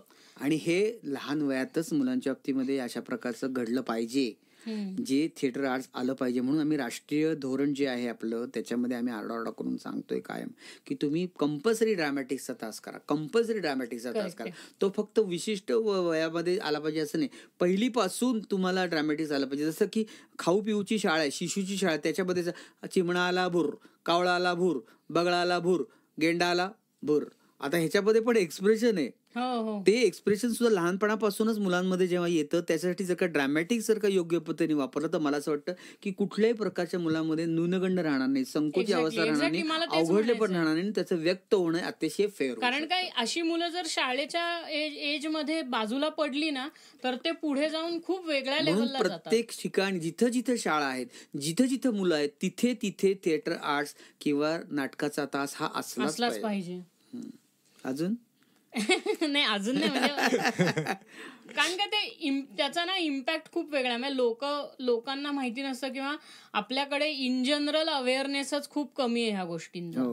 की आता आज पण तू म्हण ना की आज पुण्यामधल्या किंवा पुणे शहरामधल्या किंवा एक्सटेंडेड म्हणजे डिस्ट्रिक्ट एक्सटेंडेड तिथे असं हे ऍक्टिव्हिटीज करत असतील लोक. पण आता समज ज्या शाळा आहेत ज्या खरंच काय म्हणतो आपण दारिद्र्य रेषेखालच्या मुलांकरता बनवल्यात किंवा दारिद्र्य रेषे म्हणण्यापेक्षा ज्यांना अफोर्ड करू शकत नाहीत ते, म्हणून त्यांच्यासाठी आपला एक वेगळा उपक्रम आहे की आपण उन्हाळ्याच्या सुट्टीमध्ये 21 कार्यशाळा महाराष्ट्रातल्या वस्त्या पाड्यात नंतर झोपडपट्टीमध्ये जाऊन फुकट घेतो, फ्री घेतो. म्हणणं हे की जिथे पोहोचू शकत नाही, शाळेत न होता ती ना त्या एरियात व्हायला पाहिजे, कम्युनिटीमध्ये जाऊनच आपण ते काम करतो. आम्ही करतो ना, आणि गेल्या जवळजवळ 10 वर्षापासून हे काम करतोय आपण बाळा. आणि ना कधी कधी होतं असं की मुलांना बघत बघत ते आई वडील पण त्याच्यात ना हे होऊन जातं, त्यांना नॉलेज येतं, त्यांना समजायला मुलं सुधारली की आई वडील पण सुधारतात. मुलांचं वागणं सुधारलं तर आई वडील पण सुधरू शकतात किंवा नाही, ते 4 गोष्टी समजतात सुद्धा की अरे अच्छा असं असं. कारण काय हे सगळं तुम्हाला सोशल मीडिया नाही देऊ शकणार. मुलांना जे आपण सांगितलेले करून घेतलेले ते घरी घेऊन जातात आणि मग पालक ते बघून अचंबित होतात, आश्चर्यकारक होतात. अहो, आमचा मुलगा स्वतःहूनच कसा काय अभ्यास करायला बसला. आणि आजकाल तो स्वतःहूनच टीव्हीकडे फारसं त्याचं लक्षच नसतं. खाताना जेवताना तो खाणं व्यवस्थितच करतो, नाहीतर तो हातात मोबाईल, समोर टीव्ही, नंतर आरडाओरडा बाकी कोणाशी ते गप्पा मारत तो खायचा प्यायचा, इकडे तिकडे हिंडायचा. आता सगळं बंद झालं, व्यवस्थित बसून खातो. ही डेव्हलपमेंट किंवा ही अशा प्रकारची त्याची जाणीव जी वाढली ती पालकांची सुद्धा वाढते आणि मुलाकडे बघण्याचा दृष्टिकोन सकारात्मक होतो. सगळ्यांकडे एकसारख्या नजरेने बघायला लागतात. कारण काय ते आपल्या इथं हे साधारण आहे की हा मग ह्या जातीचा झाला, मग मी ह्याच्या बरोबर, हे सगळं असतं. पण जेव्हा तुम्ही खूप लहान वयात तुमची ह्या गोष्टीकडे बघायचा दृष्टिकोन तुम्ही चेंज करताना ह्या गेम्स थ्रू आणि ह्याच्या थ्रू, मग तो मुलगा त्या अँगलनी बघत नाही. मुख्य म्हणजे कलेमध्ये जात नाही, कुठल्या प्रकारची जात येते. सर्व प्रकारची मुलं एकत्रपणे तिथे खेळू शकतात, बागडू शकतात आणि त्याच्यातून एकमेकांच्या जाणीवातून काय होऊ शकतात, समृद्ध होऊ शकतात. हे थिएटरमध्ये नाटकाच्या तासाचं गबक आहे. राईट. संगीतामध्ये आणि हे तर मी ऑब्झर्व सुद्धा केलं की तुझ्या बरोबर आलेली मुलं ज्यांची नाही का आता मराठीमध्ये किंवा कुठल्याही आपल्याला सवय असते की सारख्या त्याच्या चुका काढणे. आपल्यासारखे लोक अरे तुझा नची चूक होते, आणि पाणी करतो, हे करतो. पण मी हे लिटरली तुझ्या ह्याच्यात ऑब्झर्व केलं की जी मुलं सुरुवातीला तुझ्या त्यांची आपोआप भाषा सुधारत गेली. तू कधी असा एफर्ट घेतला नाही की अरे हे न होत आहे बरं का, हे असं नाही, न असतं न हे कधीच तू करून घेतलं नाही. तू त्यांना मोकळा हे दिला की कर पहिले एक्सप्रेस, ऍक्सेस द्यायचा फ्रीडमचा तो प्रश्न. आणि कसं होतं नंतर ते अनुकरण करत करत ते त्यांची भाषा सुधारतात, भाषा सुधारते, वागणं सुधारतं, चांगलं राहणं, व्यवस्थित कशा पद्धतीने बोलणं हे सुधारतं. किंवा त्याला एक डुअॅलिटी पण येते, म्हणजे तुमच्या बरोबर असताना असं बोलायचं, तिकडे गेल्यावर असं त्यांच्या स्टाईल मध्ये बोलायचं, तेही येतं. म्हणजे हे पण एका अर्थाने कौशल्यच आहे, म्हणजे as per situation, as per person बदलतो. तुमचं बोलणं पण बदलता आलंच पाहिजे तुम्हाला. जर का तुम्ही अगदी स्लम मध्ये गेलात, आता स्लम मध्ये एखादा वर्कशॉप घ्यायचं असेल मला, तर मी माझं काही अतिशय शुद्ध शनिवारपेठी टोन घेऊन नाही जाऊ शकत, बोलू शकत. अरे काय रे मुलांना तुम्ही अशी दंगा करता वगैरे असं नाही बोलू शकत. वरण भात म्हणतात लगेच आपल्याला, म्हणून काय रे पोरांनो काय चाललंय रे अशी सुरुवात केली, ते करावंच लागतं. आणि ते थिएटर आर्ट शिकवतं तुम्हाला. राईट. आणि तो काय म्हणतो ना, परिस्थिती बघून आपला त्याच्यात आविर्भाव बदलणे वगैरे हे असतं ना, की आपलं कॅरेक्टर बदलायचं, स्विच करायचं. मगाशी सांगितल्याप्रमाणे खेळामध्ये सांगितल्याप्रमाणे जेव्हा आम्ही आदिवासी पाड्यामध्ये जातो ना, तिथं मी किचन मध्ये जाऊन स्वयंपाक पण केलाय. का त्यांना वाटायला पाहिजे आम्ही तुमच्या बरोबर आहोत. राईट. नाही तर ते सारखे आपल्याला इथे बघत राहतात की अरे हे मग कोण, ते म्हण होती ना की 4 पुस्तकं शिकून म्हणून आम्हाला अक्कल शिकवण. आदिवासी पाड्यामध्ये मधली मुलं पहिल्यांदी अशी बसलेली, नंतर अशी बघतात, असं करतात, मग असं बघतात, नंतर मग असं करतात, मग असा हात वरती, नंतर सर करू असं बघ. ही डेव्हलपमेंट स्वतः मी बघितली, अनेक कार्यशाळांमधून आदिवासी मुलांसाठी बघितलेली आहे. हे केवळ आणि केवळ तुम्हाला ही कला. किंवा दुसरं म्हणजे की प्रश्न विचारणे. म्हणजे जी मुलं ह्या कार्यशाळेतनं गेलेली असतात ना, त्यांचं लहानपणापासून लॉजिकल थिंकिंग बिल्ट होतं. त्यामुळे ते कॉलेजमध्ये वगैरे गेले किंवा 10वी 12वी ज्युनियर कॉलेज इथं असले ना, की सर विचार हा काही प्रश्न आहेत का, कोणी हात वर करत नाही, पण हे केलं त्याला काहीतरी प्रश्न निघणारच काहीतरी, आणि ते गरजेचं आहे. एक्झॅक्टली. प्रश्न विचारणं गरजेचं आहे. भरू दे शाळा, मुलांच्या प्रश्नांची भरू दे शाळा, हे महत्वाचं आहे. मुलांना प्रश्न विचारता आले पाहिजेत आणि त्याची उत्तरं पालक आणि शिक्षक आणि आजूबाजूच्या समाजाला देता आली पाहिजे. तो जर प्रश्न विचारत नसेल तर त्याची वाढ कुठेतरी खुंटली आहे. आणि खूप ठिकाणी आता असं पण ऐकू येतं की काय खूप वेळेला मुलांच्या बाबतीमध्ये तुम्ही मुलांच्या विषयावरच बोला, अरे पण मुलांच्या आजूबाजूला तसे विषयच नाही तर तुम्ही मुलांच्या विषयावर काय बोलणार. जे आजूबाजूला विषय त्या बाबतीतच मुलं बोलणार. तुमच्या घरातली सिच्युएशन तशा नाहीयेत. आता तुम्ही आदिवासी पाड्यामध्ये गेल्यानंतर तिथे बालविवाह जर का त्रासदायक असतील तर मुलगा कसा छान संस्कारी पद्धतीने बोलू शकेल. हो, तो जर डोमेस्टिक व्हायलन्स वगैरे असं काही त्याला घरात एक्सपिरियन्स येत असेल तर तुम्ही त्याला एक सिव्हिलाइज्ड माणूस म्हणून नाहीच हे करताय. माझं एक नाटक आहे बालनाट्य प्रिय आई बाबाच, पण त्या नाटकाच्या बाबतीमध्ये असाच किस्सा घडला की एक मुलगा नाटकाच्या तासाला शांत शांत बसायचा. मग मी सांगितलं की असं का करतो, तो असाच आहे म्हणून असंच बसतो. मग मी मुलांना एक दिवशी काय सांगितलं की तुम्ही असं करा, त्याच्याशी बोलणं बंद करा 1-2-3 दिवस. बंद केलं, त्याच्यानंतर त्याला उचकायला लागला तो की आपल्याशी कोणीच बोलत नाही. आणि एक दिवशी काय झालं, तास संपल्यानंतर तो माझ्या जवळ आला आणि माझ्या अंगावरती एकदम धावून आला, म्हणा तुम्ही पण माझ्या आई बाबांसारखेच आहात असं एकदम बरोबर. मी म्हणलं काय झालं एकदम, म्हणजे नाही मी सांगणार मला असं झालं तसं झालं. म्हणलं बरं काय. त्याच्यावर मला एक एक्सरसाइज सुचला, थिएटर गेम सुचला, तो असा की मुलांकडनं आईवडिलांच्या तक्रारींची पत्र लिहून घ्यायची आणि मी फक्त नाव टाका म्हणलं वरती आईबाबांचं, खाली तुमचं नाव टाकू नका आणि तुमच्या आईवडिलांच्या बद्दलच्या तक्रारी लिहा. आणि अशी 1000 पत्र झाली माझी. त्या 1000 पत्रातली 500 पत्र मी निवडली. त्या 500 पत्राचं जवळजवळ 8-9 शाळांमधून मी प्रयोग केले छोटे आणि त्याच्यातले 12 पत्र मी फायनल केली. त्या 12 पत्रांचं नाटक केलं आमच्या प्रिय आई बाबांच, आणि त्याचे जवळ 1000वर प्रयोग झाले. ते स्पर्धेमध्ये पण नाटक पाहिलं आलं. हे एक गोष्ट थिएटर गेम्समुळे काय काय घडू शकते, तर आपण प्रयोगापर्यंत जाऊ शकतो, मुलांचं कौशल्य वाढू शकतो, मुलांची अभिव्यक्ती वाढू शकते. हे एक गोष्ट महत्वाची आहे. म्हणून माझं कायम आरडाओरडा असतो की तुम्ही शाळेमध्ये नाटकाचा तास ठेवा. प्रत्येकाने ठेवा, प्रत्येक शाळेने ठेवा, शैक्षणिक संस्थांनी याच्या बाबतीमध्ये पुढाकार घेतला पाहिजे. आर्थिक थोडंसं तुम्ही काय करा, आम्ही त्यांना सांगतो की आर्थिक तुमचं आम्ही काय करतो, तुमच्याकडनं जास्त आम्ही मागणी करत नाही, पण तुम्ही घेत पण नाही, काय करा पैसे पण घेत नाही, पण ते होणं गरजेचं आहे. झोपडपट्ट्यामध्ये होऊन जाणं, जसं तू म्हणलं कम्युनिटीमध्ये जाऊन करणं, हे कंपल्सरी घडलंच पाहिजे. आणि हे नुसतं माझ्या एकट्याच्याने होणार नाहीये दर्शन, हे माझ्यासारखे जे रंगकर्मी आहेत ना त्यांनी पुढाकार घेतला पाहिजे. प्रत्येक नाटकाकडेच कशाला पळायला पाहिजे, फिल्मकडे कशाला पळायला पाहिजे, सिरियलकडे कशाला पळायला पाहिजे, वेब सिरीज कशाला करायला पाहिजे, रील्स कशाला करायला पाहिजे. थोडंसं जाऊन आपल्या आजूबाजूच्या शाळांमध्ये जाऊन तुम्ही हे काम करू शकत नाही कोणी रंगकर्मी? तुम्हाला भले 50,000 रुपये नाही मिळणार, पण काहीतरी थोडीशी अमाऊंट तुम्हाला मिळेल. चॅरिटी म्हणून कोणी करत नाही, फक्त प्रोफेशनल झालेले लोक कमर्शियल काम करतात, बडबड करतात मुलांसाठी. पण तुम्ही जाऊन करा ना, तिथे जाऊन करा. प्रवाहात आहोत आणि प्रवाह चलित करतो, आम्ही पतित करत नाही. तुम्ही मात्र काय करता, काठावरती बसून इथे बुकिंग करतो, तुम्ही तुमच्या मुलांना घेऊन तिथे या.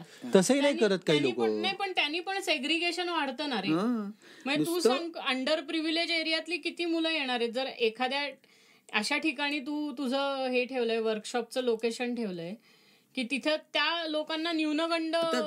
जर का पुण्यामध्ये तुम्ही एखाद्या हायफाय सोसायटीमध्ये तुम्ही एखादं वर्कशॉप ठेवलं, तिथं ती मुलं कशी येतील? म्हणून तर आम्ही त्यांच्या जवळ, किंवा त्यांना लगेच बाजूला पाडतील ना इतर मुलं, तू मळकट कपडे, ते येऊनच देणार नाही त्या सोसायटीमध्ये त्यांना. अशा प्रकारच्या मुलांना ते प्रवेशच देणार नाहीत. पण मी माझ्या कार्यशाळा मुद्दामून अशा प्रकारच्या मुलांसाठी मुद्दामून घेतो, ठरवून घेतो. आणि कसं असतं, at the end of the day त्यांना त्यांच्याच कम्युनिटीमध्ये सेफ वाटतं, त्यामुळे त्यांना त्या पण ते त्यांच्या कम्युनिटीमध्ये गेल्यानंतर सुद्धा दर्शन ते इथे जे काही घेतलेले ते जाऊन तिथे आणण्याचा प्रयत्न करतील की नाही. एक्झॅक्टली, ते गरजेचं आहे. त्यामुळे सोसायटी इम्प्रूव्ह होईल. 100 गोष्टी शिकले, पण त्याच्यातल्या 4 जरी त्यांनी त्याच्यात आणल्या तरी सुद्धा ते चेंज बिल्ड करण्याकरता खूप. म्हणून सर्व रंगकर्मींना माझं सांगणं आहे, काठावर बसून दगड टाकायची नाहीत पाण्यामध्ये की अरे पाणी असंच गेलं पाहिजे, बोलाची गडी बोलाचा भात नको. तुम्ही स्वतः त्याच्यामध्ये उतरा. आणि जो कोणी मला अशा प्रकारची मदत करेन, मी त्याला सर्व प्रकारची मदत करेन. कोणीही असं करायला असं तयार नाही. प्रत्येकाला फेम पाहिजे, ग्लोबलायझेशन म्हणतात ना, मोठे काय बॅनर्स होते, फोटो पाहिजे, अमुक पाहिजे, तमुक पाहिजे, आणि जरा एवढूच काही केलं की एवढी भोती बातमी करायला पाहिजे. हे थांबलं पाहिजे, कॅमेरामॅन बरोबर घेऊन थांबलं पाहिजे. आणि मुळात म्हणजे जेव्हा या अशा मीटिंग्स होतात ना, तेव्हा आम्ही म्हणतो की मुलांमध्ये जा, तुम्ही करा. तर बाकीचे लोक मग सरकारने आम्हाला लेटर द्यावं म्हणजे आम्ही जातो. लेटर त्याची वाट कशाला बघायची? काही शाळांचं पण हे आहे की अरे ह्यांच्यापेक्षा सेलिब्रिटी पाहिजे, म्हणजे काय होईल, आमच्या शाळेचं पण फेम, हेही आहे. पण आम्हीच एक काय आहोत, सेलिब्रिटी आहोत असं म्हणायला हरकत नाही. हे तू तुझं काम बोलतं म्हणून तुला हे काही म्हणायला हरकत नाही. कारण मी तरी कधी नाही पाहिलं की तू तुझ्या बरोबर कुठला मीडिया क्रू वगैरे येतो की तुम्ही कसे, तू तरी सुद्धा दर महिन्याला 1-2 तुझ्या पेपरमध्ये तरी हे असतात, लोक स्वतःहून येतात. कारण काय त्यांना माहितीये की तू काहीतरी वेगळं करतोय किंवा तू काहीतरी कम्युनिटीला परत देण्याचा प्रयत्न करतोय. कारण काय होतं, काय शेवटी कल्चर तुमचं जे आहे ना, ते ह्याच गोष्टीमुळे नीट काय म्हणतो वाचवू शकतं, बिल्ड होतं आणि चांगल्या पद्धतीने बिल्ड पण होतं आणि वाचवू शकतं. नाही तर हळूहळू तुम्ही त्याच संस्कृतीकडं आपली मान ऑलरेडी म्हणजे कळलेलेच आहे. म्हणजे तुम्हाला ओढून इथं आणायला लागतं, तर 2 मिनिटं इथं राहिलं तरी सुद्धा आपल्याला काहीतरी त्याचं निश्चित फायदा होऊ शकतो. कारण काय आता लहान मुलं, माझ्या लहानपणी मी मराठीतलेच हे केलेल्या, जरी मी इंग्लिश मिडियम शाळेमध्ये नंतर शिकलो, पण तरी सुद्धा बालगीतं जी होती ती मराठीतलीच होती. आता मुलं कोकोमेलनच बघतात, आणि ते कोकोमेलनचे इतके व्हिडिओ आहेत की त्याला आधी कसं असायचं, 10 बालगीतांची सीडी, त्या सीडी मध्ये जी बालगीतं होती म्हणजे नर्सरी राईम्स, तेवढ्याच नर्सरी राईम्स असायच्या आणि त्या शाळेत शिकव. आता कोकोमेलनकडे 300 ते 400 नर्सरी राईम आहेत. ते मूल लक्षात ठेवू शकत नाही. तो व्हिडिओ असा केला जातो की तो रंगीत वगैरे केला जातो की लक्ष कंटिन्यू मुलगा त्या आयपॅड मध्ये, म्हणजे तुम्ही मेंटलीही खराब करताय, त्याचे डोळे खराब करताय, त्याचं अंडरस्टँडिंग संपवताय, आणि त्याला त्याची म्हणजे नशा होतो ना, लत लागते. तसं होतं की त्या मुलाला आवाज ऐकलं की ते उठून लगे कोकोमेलन. लहान मुलं हे करून जातात. त्यांना ह्याच्यातच आणलं ना डायरेक्ट, टीव्ही बीव्ही बंदच करायचा त्यांचा. आणि 3ऱ्या वर्षापासूनच जसं तुम्ही नर्सरीला प्री प्रायमरीला टाकता ना, तसं नर्सरीच्या वेळेसच हे तुम्ही ग्रूमिंग त्यांना सुरू केलं ना, तेव्हापासून आमचं म्हणणं तेच आहे, नर्सरी पासूनच थिएटर गेम्स पाहिजेत खेळायला. आणि इट इज नॉट नेसेसरी की तुमचा मुलगा मोठा होऊन हे शाहरुख खान बनेल किंवा व्हॉट एव्हर ऍक्टर. नाही नॉट नेसेसरी. पर्सनॅलिटी पण ते तर मी भंपकपणा वाटतो मला की कुठेतरी कार्यशाळा केली, 4 दिवसाची नाट्य कार्यशाळा केली की तो कोणतरी हिरो झाला. बंद झालं पाहिजे, बंद झालं पाहिजे. डेव्हलपमेंटसाठी नाटक, क्षमता विकसनासाठी नाटक, व्यक्तिमत्व विकसनासाठी नाटक, तुमचं बोलणं चालणं वागणं बोलणं सगळं हे व्यवस्थित करण्यासाठी नाटक, हे बेसिक रुजलं पाहिजे आजकाल. बरोबर आहे. तर तुमची मुलं छान राहतील. नाही तर ती कुठेतरी मोबाईलमध्ये घुसतील, नेटमध्ये घुसतील आणि वाट लागेल. आणि आपण बघतो कितीतरी केसेस अशा की त्या 17व्या मजल्यावरनं मूल उडी टाकतो, काय पद्धतीचे खेळ खेळतात, काय पद्धतीच्या करामती करतात.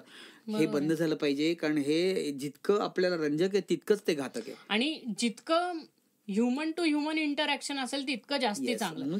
जिथे आता मध्ये लॉकडाऊनच्या वेळेस नाही का तू नाटक तुमच्या घरी येऊन केलं किंवा तू झूम वरती नाटकाचे शोज केले, ऑनलाईन नाटक, हे सगळ्या जगामध्ये नाटक बंद होतं. त्यावेळेला मी 2.5 वर्षामध्ये 4 नाटकाचे प्रयोग बसून त्याचे 252 प्रयोग ऑनलाईन लाईव्ह केले. हे रेकॉर्ड आहे, माझं रेकॉर्ड आहे. नंतर नाटक आम्ही घरात जाऊन करतो, छोट्याशा जागेत करतो. कशाला पाहिजे मोठी थिएटरसाठी, कशाला पाहिजे ते लाईट्स आणि तुझ्या ह्या कॉन्सेप्टचं अनुकरण सुद्धा खूप लोकांनी केलंय बरं का बाहेर. ते मी पाहिलेलं आहे की त्यांनी बरोबर तुझी ही जी आयडिया आहे ना ती त्यांच्या पॅकेज मध्ये मॉडिफाय करून त्यांनी सुद्धा केलेली आहे. आणि करू दे ना, ते मला आवडेल.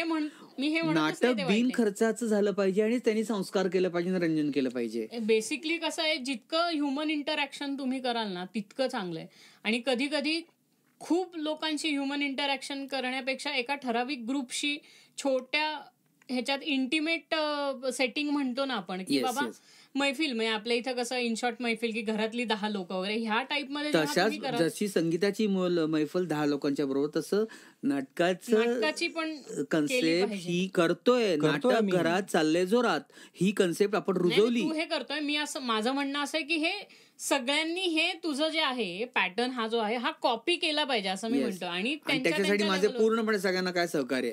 तर मला कोणाला मार्गदर्शन हवं असेल तर मी लगेच करा. ते असं पेटंट म्हणून तू धरून बसला नाही की माझ्याशिवाय कोणी. पेटंट म्हणून मी ते माझं रजिस्ट्रेशन करून घेतलेलं आहे, मी ते सांगतोय. कारण काय कसं आहे, जेव्हा तुम्हाला सोशली त्याचं काहीतरी मुवमेंट तयार करायची असेल तर त्याचं खूप कॉपी होणं गरजेचं आहे. ती आयडिया जर लोकांनी कॉपी केली नाही ना, म्हणजे साधं जर ही आयडिया नंतर मुंबईमध्ये झाली, नंतर सांगलीमध्ये झाली, मिरजेत झाली, नंतर गोव्यात झाली, खूप ठिकाणी ही आयडिया झाली, सोलापूरला झाली, नंतर परभणीला झाली. ही जी काही आयडिया आहे नाटक घरात चालले जोरात, ती खूप जणांनी त्याच्यामध्ये करण्याचा प्रयत्न केला. आणि मला असं म्हणायचंय की शालेय रंगभूमीवरती नेपथ्य, लाईट्स, नंतर झिगझॅग कपडे, हे सगळं बंद झालं पाहिजे. खर्च न होता पूर्णपणे आहे त्या शालेय गणवेशामध्ये नाटक झालं पाहिजे. प्रत्येक वेगळ्या जागेत जाऊन कराल ना तर त्या जागेला आपलं नाटक ऍडजस्ट करणं हाही एक चॅलेंज आहे. खूप असतं. म्हणजे ह्याच्यावरती एक किस्सा असा की आम्हाला एका आजोबांचा फोन आला होता की आम्ही जेव्हा चालू शकत होतो किंवा बाहेर, तेव्हा आम्ही खूप नाटकाचे प्रयोग पण आम्ही आता दोघेही नवरा बायकोच आहोत, आम्ही बाहेर जाऊ शकत नाही, तर तुमची जाहिरात आम्ही बघितली, तुम्ही आमच्या घरातून करू शकाल का? आम्ही म्हणलं येतो. ते म्हणले पण आमचा असा प्रॉब्लेम की आम्ही मानधन देऊ पण खाण्यापिण्याचं जे आहे ते आम्ही दोघंही वयस्कर आहोत. म्हटले काय आम्ही स्वतः घेऊन येतो आणि तुम्ही पण आमच्याबरोबर एन्जॉय करा. आणि त्यांनी चक्क कम्युनिटी आश्चर्य वाटेल, आम्ही फक्त ते 2 जण नवरा बायको, आजी आजोबा, वय वर्ष असेल 75-80, त्यांच्या दोघांसाठी आम्ही आमच्या नाटकाचा प्रयोग त्यांच्या घरात केला. 2 नाटकांचे प्रयोग, एक छोट्या मुलांचा आणि एक मोठ्या मुलांचा. अजून काय पाहिजे? आणि हे घडू शकतं, म्हणजे ऍक्च्युली घडवलेलं आहे हे. आणि कशाला पाहिजे तेच तो मोठमोठे सेटिंग पाहिजे, मोठमोठे लाईट्स पाहिजे आणि थिएटरलाच करा, थिएटरला बुकिंग नाही, ते स्टँडर्डाइज ते मोडून काढलं पाहिजे. असं काही नाहीये. कशासाठी प्रत्येकाला अशाच पद्धतीने बघितलं पाहिजे. मी तेच म्हणलं ना, असं तुझं जे out of the box thinking करून तू जे करतोय आता, ह्याचं कॉपी व्हायला पाहिजे. अनुकरण जितके लोक करतील ना, या निमित्ताने कोणी ऐकत असतील तर त्यांनी हे समजून घ्या सगळ्यांनी की बाबा हे तुम्ही करू शकता. तुम्ही फक्त थिएटरलाच नाटक करायचं हे डोक्यातून काढून का स्पर्धेलाच नाटक करायचं म्हणजे काहीतरी असं नाहीये.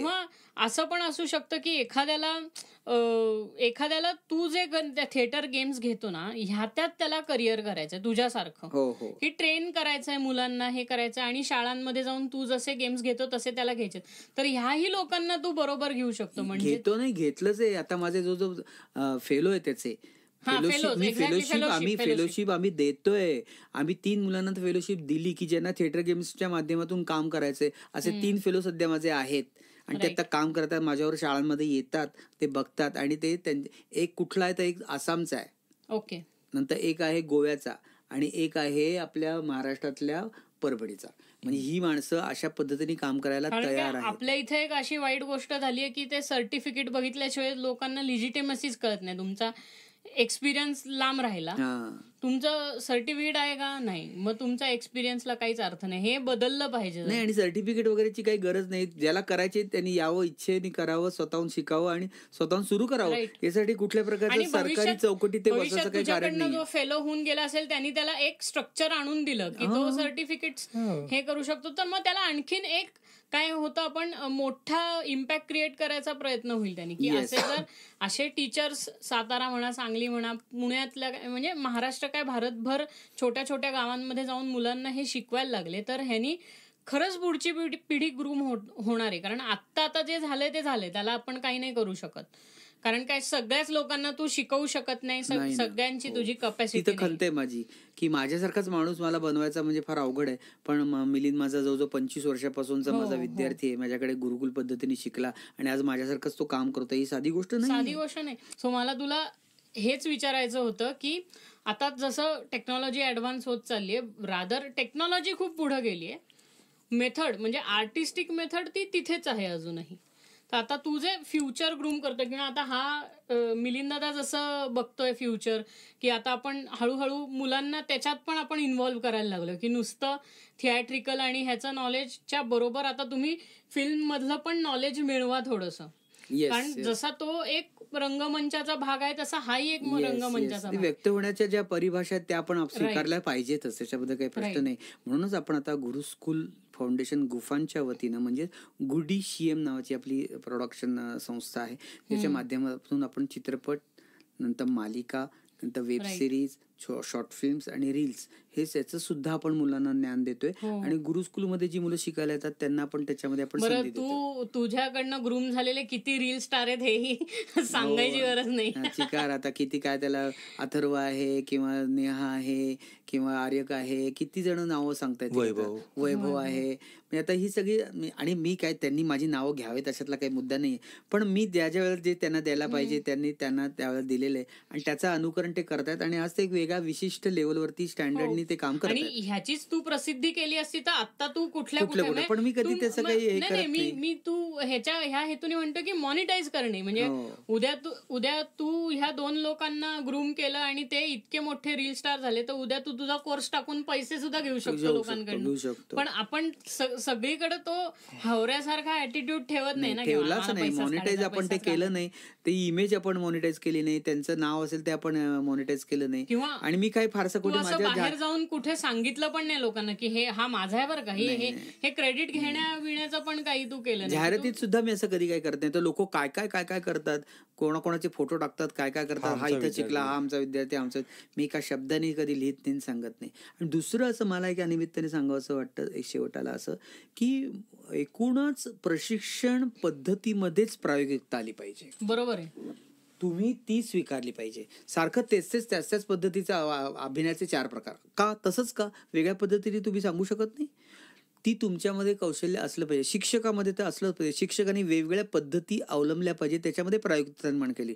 जसं नाटक समांतर आहे, नाटक प्रायोगिक आहे, नाटक व्यावसायिक आहे, नाटक धंदेवाईक आहे, तसं प्रशिक्षण पद्धतीमध्ये पण व्यावसायिकता, धंदेवाईकता आली ना, तर मी म्हणतो प्रशिक्षण पद्धतीमध्ये प्रायोगिकता आली पाहिजे. तुम्ही जर ठरवलंय की तुम्हाला तसं करायचं तर ती गोष्ट वेगळी, पण इन जनरल म्हणजे आता एकाने ठरवलंय की नाही मला शेक्सपिरियन स्टाईलच ठीक शिकायचे, मला त्याच्यावर रिसर्च करायचा, ते करू तर मग ती वेगळी गोष्ट आहे. पण ओव्हरऑल सगळ्यांना जे आपण बेसिक म्हणतो ना, तर ते जरासं वेगळ्या पद्धतीने प्रशिक्षणाच्या पद्धतीमध्ये प्रायोगिकता आणली पाहिजे. जो रंगकर्मी आज काहीतरी शिकवण्याच्या या क्षेत्रामध्ये आहे त्याने ती आणलीच पाहिजे. आणि जेवढी तो आणेल तितकं आपल्या प्रशिक्षणाच्या एकूण सगळं क्षेत्र आहे त्याच्यामध्ये काय होईल, नव्या गोष्टी, नव्या उंची गाठल्या किंवा ती पद्धत कोणी ना स्टँडर्डाईज करायला नको, नाहीतर उद्या परत त्याचं टेक्स्टबुक होऊन जाईल. ते नाही करायचं. कारण उत्स्फूर्तता आणि स्वाभाविकता आणि नैसर्गिकता हे प्रशिक्षणाचं पहिलं पाठबळ आहे.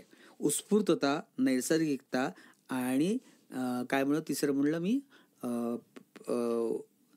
उत्स्फूर्तता, नैसर्गिकता आणि स्वाभाविकता, या 3 गोष्टी प्रशिक्षणासाठी काय आहेत, खूप खूप महत्वाच्या आहेत. आणि त्या जेवढ्या असतील तितकं तुमचं थिएट्रिकल आर्ट्स किंवा नाट्यकला किंवा कला यामध्ये अनेक गोष्टी नव्याने घडू शकतील, नव्याने चांगली माणसं घडू शकतील. ते जितकं नॉन स्टँडर्डाइज असेल त्यांनी तितक्या नवीन नवीन आयडियाजला हे होईल. जसं मला शाळेमध्ये गेल्यानंतर, कॉलेजमध्ये गेल्यानंतर प्रत्येकाला नवीन रंगमंच खेळ नवीन पद्धतीने सुचतो, तसं प्रत्येकाला सुचलं पाहिजे रंगकर्मीला. एक्झॅक्टली. आणि त्यांनी तेच आपलं स्टँडर्ड. माझं तेच म्हणणं आहे की कारण काय होईल, एकदा त्याचा स्टँडर्ड झालं की त्याचा करिक्युलम होणार, एकदा ते करिक्युलम झालं की त्याचं परत हे धोबी घाटत होणार, म्हणजे पाट्या टाकणार लोक. म्हणून मी प्रत्येक वर्षी ह्या टेक्स्टबुक मध्ये असं लिहिलंय, हे करून लोक बाजूला होतात. दर्शन, म्हणून मी सांगतो तुला की प्रत्येक वर्षी मी माझ्या शाळेच्या अभ्यासक्रमात नाटकाचा तास, शाळेच्या अभ्यासक्रमात नाटकाचा तासचा अभ्यासक्रम मी काय करतो, रिवाईव्ह करतो. प्रत्येकाला नवीन त्याच्यात अजून काय आणता येईल, कारण नवीन मुलं आहेत, नवीन डोके आहेत, नवीन बुद्धी, नवीन शरीर, सगळं आपल्याला समोर बसलेला जो मुलं आहेत ना, तीच आपल्याला काहीतरी नवीन नवीन आयडिया देतात. मग आपण त्या पद्धतीने करायचं. कारण काय आता जर AI तू पाहिला, आता सगळीकडे AI हे झाले, तर उद्या लोक आयडिया सुद्धा स्वतःच्या डोक्याने काढणार नाही. ते काय करतील, ChatGPT मध्ये टाकतील आणि हे आयडिया, आणि मग तो काय करेल, एक त्यांना 10 एक्सरसाइज सांगेल त्या पद्धतीचे, आणि मग ते इथे घेते, मग त्याचं संपलं, पूर्ण खलास करणार तो. म्हणजे तुमचं डोकं न वापरता तुम्ही हे थिएटर आर्ट्स मध्ये, रंगमंच खेळांमध्ये, नाटकाच्या तासामध्ये हे होऊ शकत नाही. त्यावेळेला तिथेच त्या क्षणीच तुम्हाला नव्याने सुचावं लागतं, नव्याने विचार करावा लागतात, नव्याने मांडावं लागतं. हे तुमच्या मेंदूत न येऊ शकतं. जेव्हा तुम्ही AI वापरता, AI ला काय इतक्या वर्षाचा जो अभ्यास त्याला त्यांनी खाऊ घातलाय, त्या अभ्यासातनच तो परमिटेशन कॉम्बिनेशन बनवून तुम्हाला काहीतरी देणार त्याच्यातून. पण त्यामुळे तुम्हाला ह्युमन सायकोलॉजी माहिती नाही, तुम्हाला चाइल्ड सायकोलॉजी माहिती नाही, किंवा बाबा तुम्ही ज्या एरियात आहात, तुम्ही ज्या प्रांतात आहात, तिकडची जी भाषा आहे, तिकडच्या मुलांचा इकॉनॉमिक स्ट्रॅटा काय आहे, की बाबा ते आर्थिकदृष्ट्या किती, म्हणजे खूप हायफाय आहेत किंवा अगदी गरीब आहेत, हे सगळं बघून तुम्हाला चेंज करायला लागतो. आता तू जसं सांगितलं की भाषा आपल्याला बदलायला लागली, जेव्हा तुम्ही स्लम्स मध्ये वगैरे जेव्हा जाऊन आपण करतो, तेव्हा आपल्याला भाषा बदलायला लागते. कारण काय, हे ChatGPT वरनं मिळणार नाहीये तुम्हाला, कारण ChatGPTला हे माहितीच नाही आणि तो हे सांगूही शकणार नाही. त्या नाही ते माणसाने जे दिले तेच तो सांगणार आपल्याला. तू आता भाषेचं म्हणतो, तू आदिवासी पाड्यात गेला तर तिथं मुलीचं नाव छबिली असेल तर ते म्हणताना छबिली म्हणणार, पण ते जर तू तिला म्हणणार छान म्हण, तर ती छान नाही म्हणणार, ती शान म्हणणार. बरोबर आहे, शान. म्हणजे तुम्ही काय, तुमची त्यांची जी भाषा आहे ती तुम्हाला शिकायला आपल्याला. उलट रंगकर्मीला जो कोणी शिक्षक नाट्यकलेचा आहे त्यालाच खरं तर समोरच्याची भाषा शिकावी लागेल. फक्त काय शहरामध्ये जे होतं ते फक्त स्टँडर्ड आहे का नाटक, शहरातलं प्रशिक्षण स्टँडर्ड आहे असं कोणी सांगितलं? तुम्हाला तिथल्या लोकांची मानसिकता, बौद्धिकता समजून घेऊन त्या पद्धतीने तुम्हाला समजून घेऊन करावं लागेल. ग्रूम करू शकलो तर असं होऊ शकतं की आदिवासी मुलं फिल्म्स बनवायला लागतील त्यांच्या भाषेत, त्यांच्या लोकांच्या प्रॉब्लेम्स. मुळात म्हणजे तुम्हाला सुधारणा करायची. तुम्ही म्हणता सगळे आता जे आहेत बाल लहान मुलांसाठी काम करणारे जे काही लोक म्हणतात की आम्ही बाल नाट्य शिबिर घेतो वगैरे, त्यांना हे माहित नाही की अजूनही खेड्यापाड्यामध्ये, आदिवासी पाड्यामध्ये तुम्हाला आपण जी नांदी आहे ती काय आहे हे माहित नाहीये. आज 75 वर्षानंतर तिथल्या शिक्षकांना नांदी काय हे माहित नाही. तुम्ही तिथे काय जाणार, तुम्ही फक्त शहरापुरते स्वतःला ठेवताय. तुम्हाला पोचवायचे बसू नका, शहरात बसून आपल्या बुद्धीचा डंका पिटू नका. लोकांना हेच कळत नाही की शहरात जितकी लोक आहेत ना, किंबहुना गावामध्ये त्याच्यापेक्षा तिप्पट जास्त लोक आहेत, आणि ती जास्त छान हुशार राहतात. आणि त्यांना तेवढं काय म्हणतो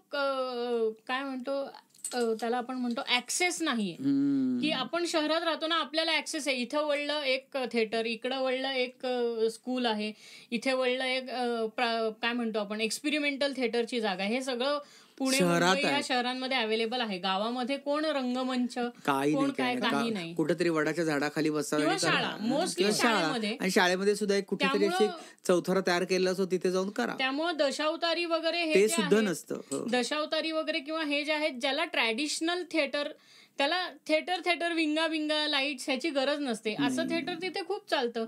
किंवा तमाशाचे फड म्हणा वगैरे, हे अर्थात तो हे कम्प्लीट वेगळे, पण मी एक्सप्लेनेशन म्हणून सांगतोय की त्या जागेवरती थिएटर असं नाही, फड लावला की मग हे आपण ह्या नाटकाच्या ग्रूमिंग करता पण करू शकतो मुलांना, की इथे पण आदिवासी पाड्यावर अजून तमाशा काय हे पण माहित नाहीये.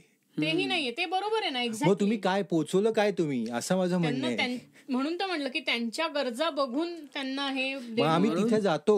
पुणे, मुंबई, बेंगलोर, अमुक तमुक मोठमोठी जी शहर आहेत ना ती सोडा. आणि खरंच तुमच्यात असेल ना काहीतरी रंगकर्मी किंवा रंगभूमीच्या संदर्भातला किडा असेल ना, आपण शब्द बोलतो ना किडे आमच्यामध्ये, तर तिथे जाऊन काम करून दाखवायचं. जसं की आम्ही सातपुडा पर्वताच्या 4थ्या रांगेमध्ये असलेल्या जमाना गावात जाऊन आम्ही वर्कशॉप घेतलं. 3ऱ्या रांगेत असलेल्या धडगाव गावात जाऊन आम्ही वर्कशॉप शिबिर घेतलं. जिथं अश्वत्थाचा डोंगर आहे त्या डोंगराच्या पायथ्याशी आम्ही जाऊन काय घेतलं, वर्कशॉप घेतलं. जिथं मुलांना बसायचं कुठेच काय कळत नाही, त्यांना फक्त काहीतरी कुठेतरी शिकार करायची, ते शिजवायचं तेच खायचं, कुठेतरी शेतात जाऊन मजुरी करायची. याच्या अलीकडे पलीकडे त्यांना माहितीच नाही. किंवा कुठं काहीतरी होळी असं म्हणायचं, पण कुठेतरी कुठल्या तरी सणाला काहीतरी काठ्या घेऊन बडवून नाचायचं, एवढंच फक्त त्यांना अजूनही तेच चाललेलं आहे. ही गोष्ट पूर्णपणे किंवा त्यांच्यावरती आपलं कल्चर लादणं सुद्धा चुकीचं आहे. त्यांच्या कल्चर मधूनच एक्सप्लोर करा, तुमचं कल्चर एक्सप्लोर करा. मी तुम्हाला एक प्लॅटफॉर्म देतो की अरे तुमचं कल्चर तुम्ही असं पण लोकांना दाखवू शकता. आणि त्यांनी जसे नाच आहेत, आता नाच लोकांना कळतात की हा ओडिसी आहे, हा हे आहे, किंवा हा हे आहे. अरे अनेक प्रकारचे नृत्याचे प्रकार आहे. तसंच थिएटर सुद्धा ज्याचं गाव त्याचंच नाव. बरं, त्यांचे पण देव वेगवेगळे असतील, आदिवासी आहेत ते. ज्या गावात जाऊ त्या गावाचं त्यांच्या पद्धतीचं कलात्मक व्यक्त होणं, एक्झॅक्टली ते आपल्याला मान्य करावं लागेल. आणि त्याच्यात आपल्याला अजून त्यांना श्रीमंत करता येऊ शकतं आपण आपल्या पद्धतीने. हे आपण टूल दिलं तर ते त्याला घेऊन कम्प्लिटली पुढे जाऊ शकतील. मला असं वाटतं की ही आपण चर्चा इथे संपूया, कारण बोलत राहिलं तर बोलतच राहिलं. 2-3 शेवटच्या 2 गोष्टी मला सांगायच्या. प्रयोग, प्रशिक्षण, प्रकाशन, संशोधन, पुरस्कार या माध्यमातून रंगभूमी कलेचा वापर झाला पाहिजे. आणि तो केवळ मोठमोठ्या शहरात नाही, तर तो गावापाड्यात जाऊन झाला पाहिजे. आणि हे प्रत्येक रंगकर्मींनी ज्या रंगभूमी कलेने तुम्हाला दिलेलं आहे त्या रंगभूमी कलेच्या माध्यमातून रंगकर्मींनी गावागावात जाऊन केलं पाहिजे. आणि हे करणं अवघड नाही. ठरवलं तर सगळं होऊ शकतं. नाहीच ठरवायचं, करायचंच नाही म्हणलं तर किती ठरवलं तरी होऊ शकत. एवढं या निमित्ताने तुम्हाला सांगावं असं वाटतं. आणि आमचं एकच स्वप्न आहे की महाराष्ट्रातली जी छोटी छोटी गावं त्या गावातनं लोकांनी यावं, शिकावं, आणि शिकलेलं आपल्या गावात नेऊन त्याचा वापर करावा. इथून शिकून त्यांनी मुंबईला जाऊ नये. बरोबर आहे. मग अँबिशन परत मुंबईला जाऊन का करायचं? कधी कधी ती अँबिशन चुकीची नाही की तो अजून त्यातला टेक्निकल शिकून परत गावात येऊन काहीतरी वेगळं करायला, हेही आपण नाही, तो एक दुसरा पैलू असू शकतो. माझं ना, तू शिकलाय ना, तू गावात जाऊन तू शिकव, पुढच्या पिढीला पुढे पाठव. हो, ते तर आहे. ग्रूमिंग कर. ते होत नाही. ते होत नाही. मी मुंबईत गेलो नाही. मी मुंबईत गेलो तर आतापर्यंत 1000 पारितोषिक फिल्मफेअर पण मिळवली असती. पण मी तसलं काही केलं नाही. मी मला जे ठरवलं होतं त्याच पद्धतीने करतोय आणि करत राहणार. आणि माझ्यासारखंच अजून एक 3 माणसं मी तयार केली आहेत. एवढी करू शकलो बाबा, 3 माणसं करू शकलो. रवी असेल किंवा मिलिंद असेल, राहुल असेल अजून, किंवा सीमा असेल, यांच्या बाबतीत मी ते करू शकलो. अजून त्यांनी काय करायचं ते त्यांनी ठरवायचं. मोठ्या प्लॅटफॉर्मसाठी अजून बरेच कष्ट करावे लागतील. अचिव्हमेंटच आहे ना. म्हणजे मी हेच म्हणतो की तू आज हजारो लाखो मुलांना शिकवलं असेल, त्याच्यातले तू 10 लोक ग्रूम करू शकला ह्याच्यात. दॅट इज युअर, म्हणजे इथे तुझं पीक ऑलरेडी झालेलं आहे. That is life time. त्याचा मला आनंद आहे. आणि सगळी रंगभूमी कला देवते नटराजीचीच कृपा आहे आणि आमच्या थोरा मोठ्यांचे आशीर्वाद आहेत आणि तुम्हा सगळ्यांच्या सदिच्छा आहेत. फ्युचर करता मी खूप तुम्हाला हे करतो की अजूनही मोठं होईल हे सगळं. आणि आणखीन मी सुद्धा त्याचा पार्ट व्हायचा प्रयत्न करते. मला माझ्याकडनं काय देता येईल ते सुद्धा मी ते देतच असतो, नेहमीच मदत करत नाही. ते आहे, पण आता आणखीन म्हणजे त्या ह्यानी की वेगळ्या पॉइंट ऑफ व्ह्यूनी की बाबा हेही करता येऊ शकतं, किंवा काही मला असं वाटतं की आपण असं असं करू शकतो. कुठं टेक्निकल गायडन्स द्यायचा झाला तर, जे मला माहिती आहे. आता तुझ्या इतकं तर माझं हे नाहीये, पण तरी सुद्धा. पण मला असं म्हणायचं, तुझी कॅपॅसिटी इतकी चांगली आहे की तू, मला नाही वाटत तुला फार दिवस लागतील. थोड्या वेळातच तू ते करू शकतोस. त्यामुळे तुला करायला सुरुवात कर. आम्ही तुला तुझ्या पाठीची. आम्ही फिल्म सुरू करायचं कारण पण तेच आहे की जी मुलं आमच्याकडे येतात त्यांना संधी देतो. आम्ही बाहेरचं कुठेतरी स्टार घेऊन सुद्धा काम करू शकतो. गरज नाही. सो ऑन दॅट नोट आपण आजचा एपिसोड संपूया. खूप मजा आली काकाशी बोलताना. आणि तुम्ही सांगा तुमचं इंटरॅक्शन, तुम्हाला जर असं वाटलं की काकाला परत घेऊन आम्हाला आणखीन काहीतरी समजून घ्यायचं, येस आपण करूया. कारण काय ही खूप मजेदार कॉन्व्हर्सेशन आहे. आणि इन फ्युचर मी आणखीन अशा कॉन्व्हर्सेशन आणून आणखीन लोकांना ह्या प्लॅटफॉर्मवर बोलवून त्याच्यातनं काहीतरी काढायचा आपण प्रयत्न करू. Thank you so much for hanging on for so long. आणि yes, bye bye and have a great day.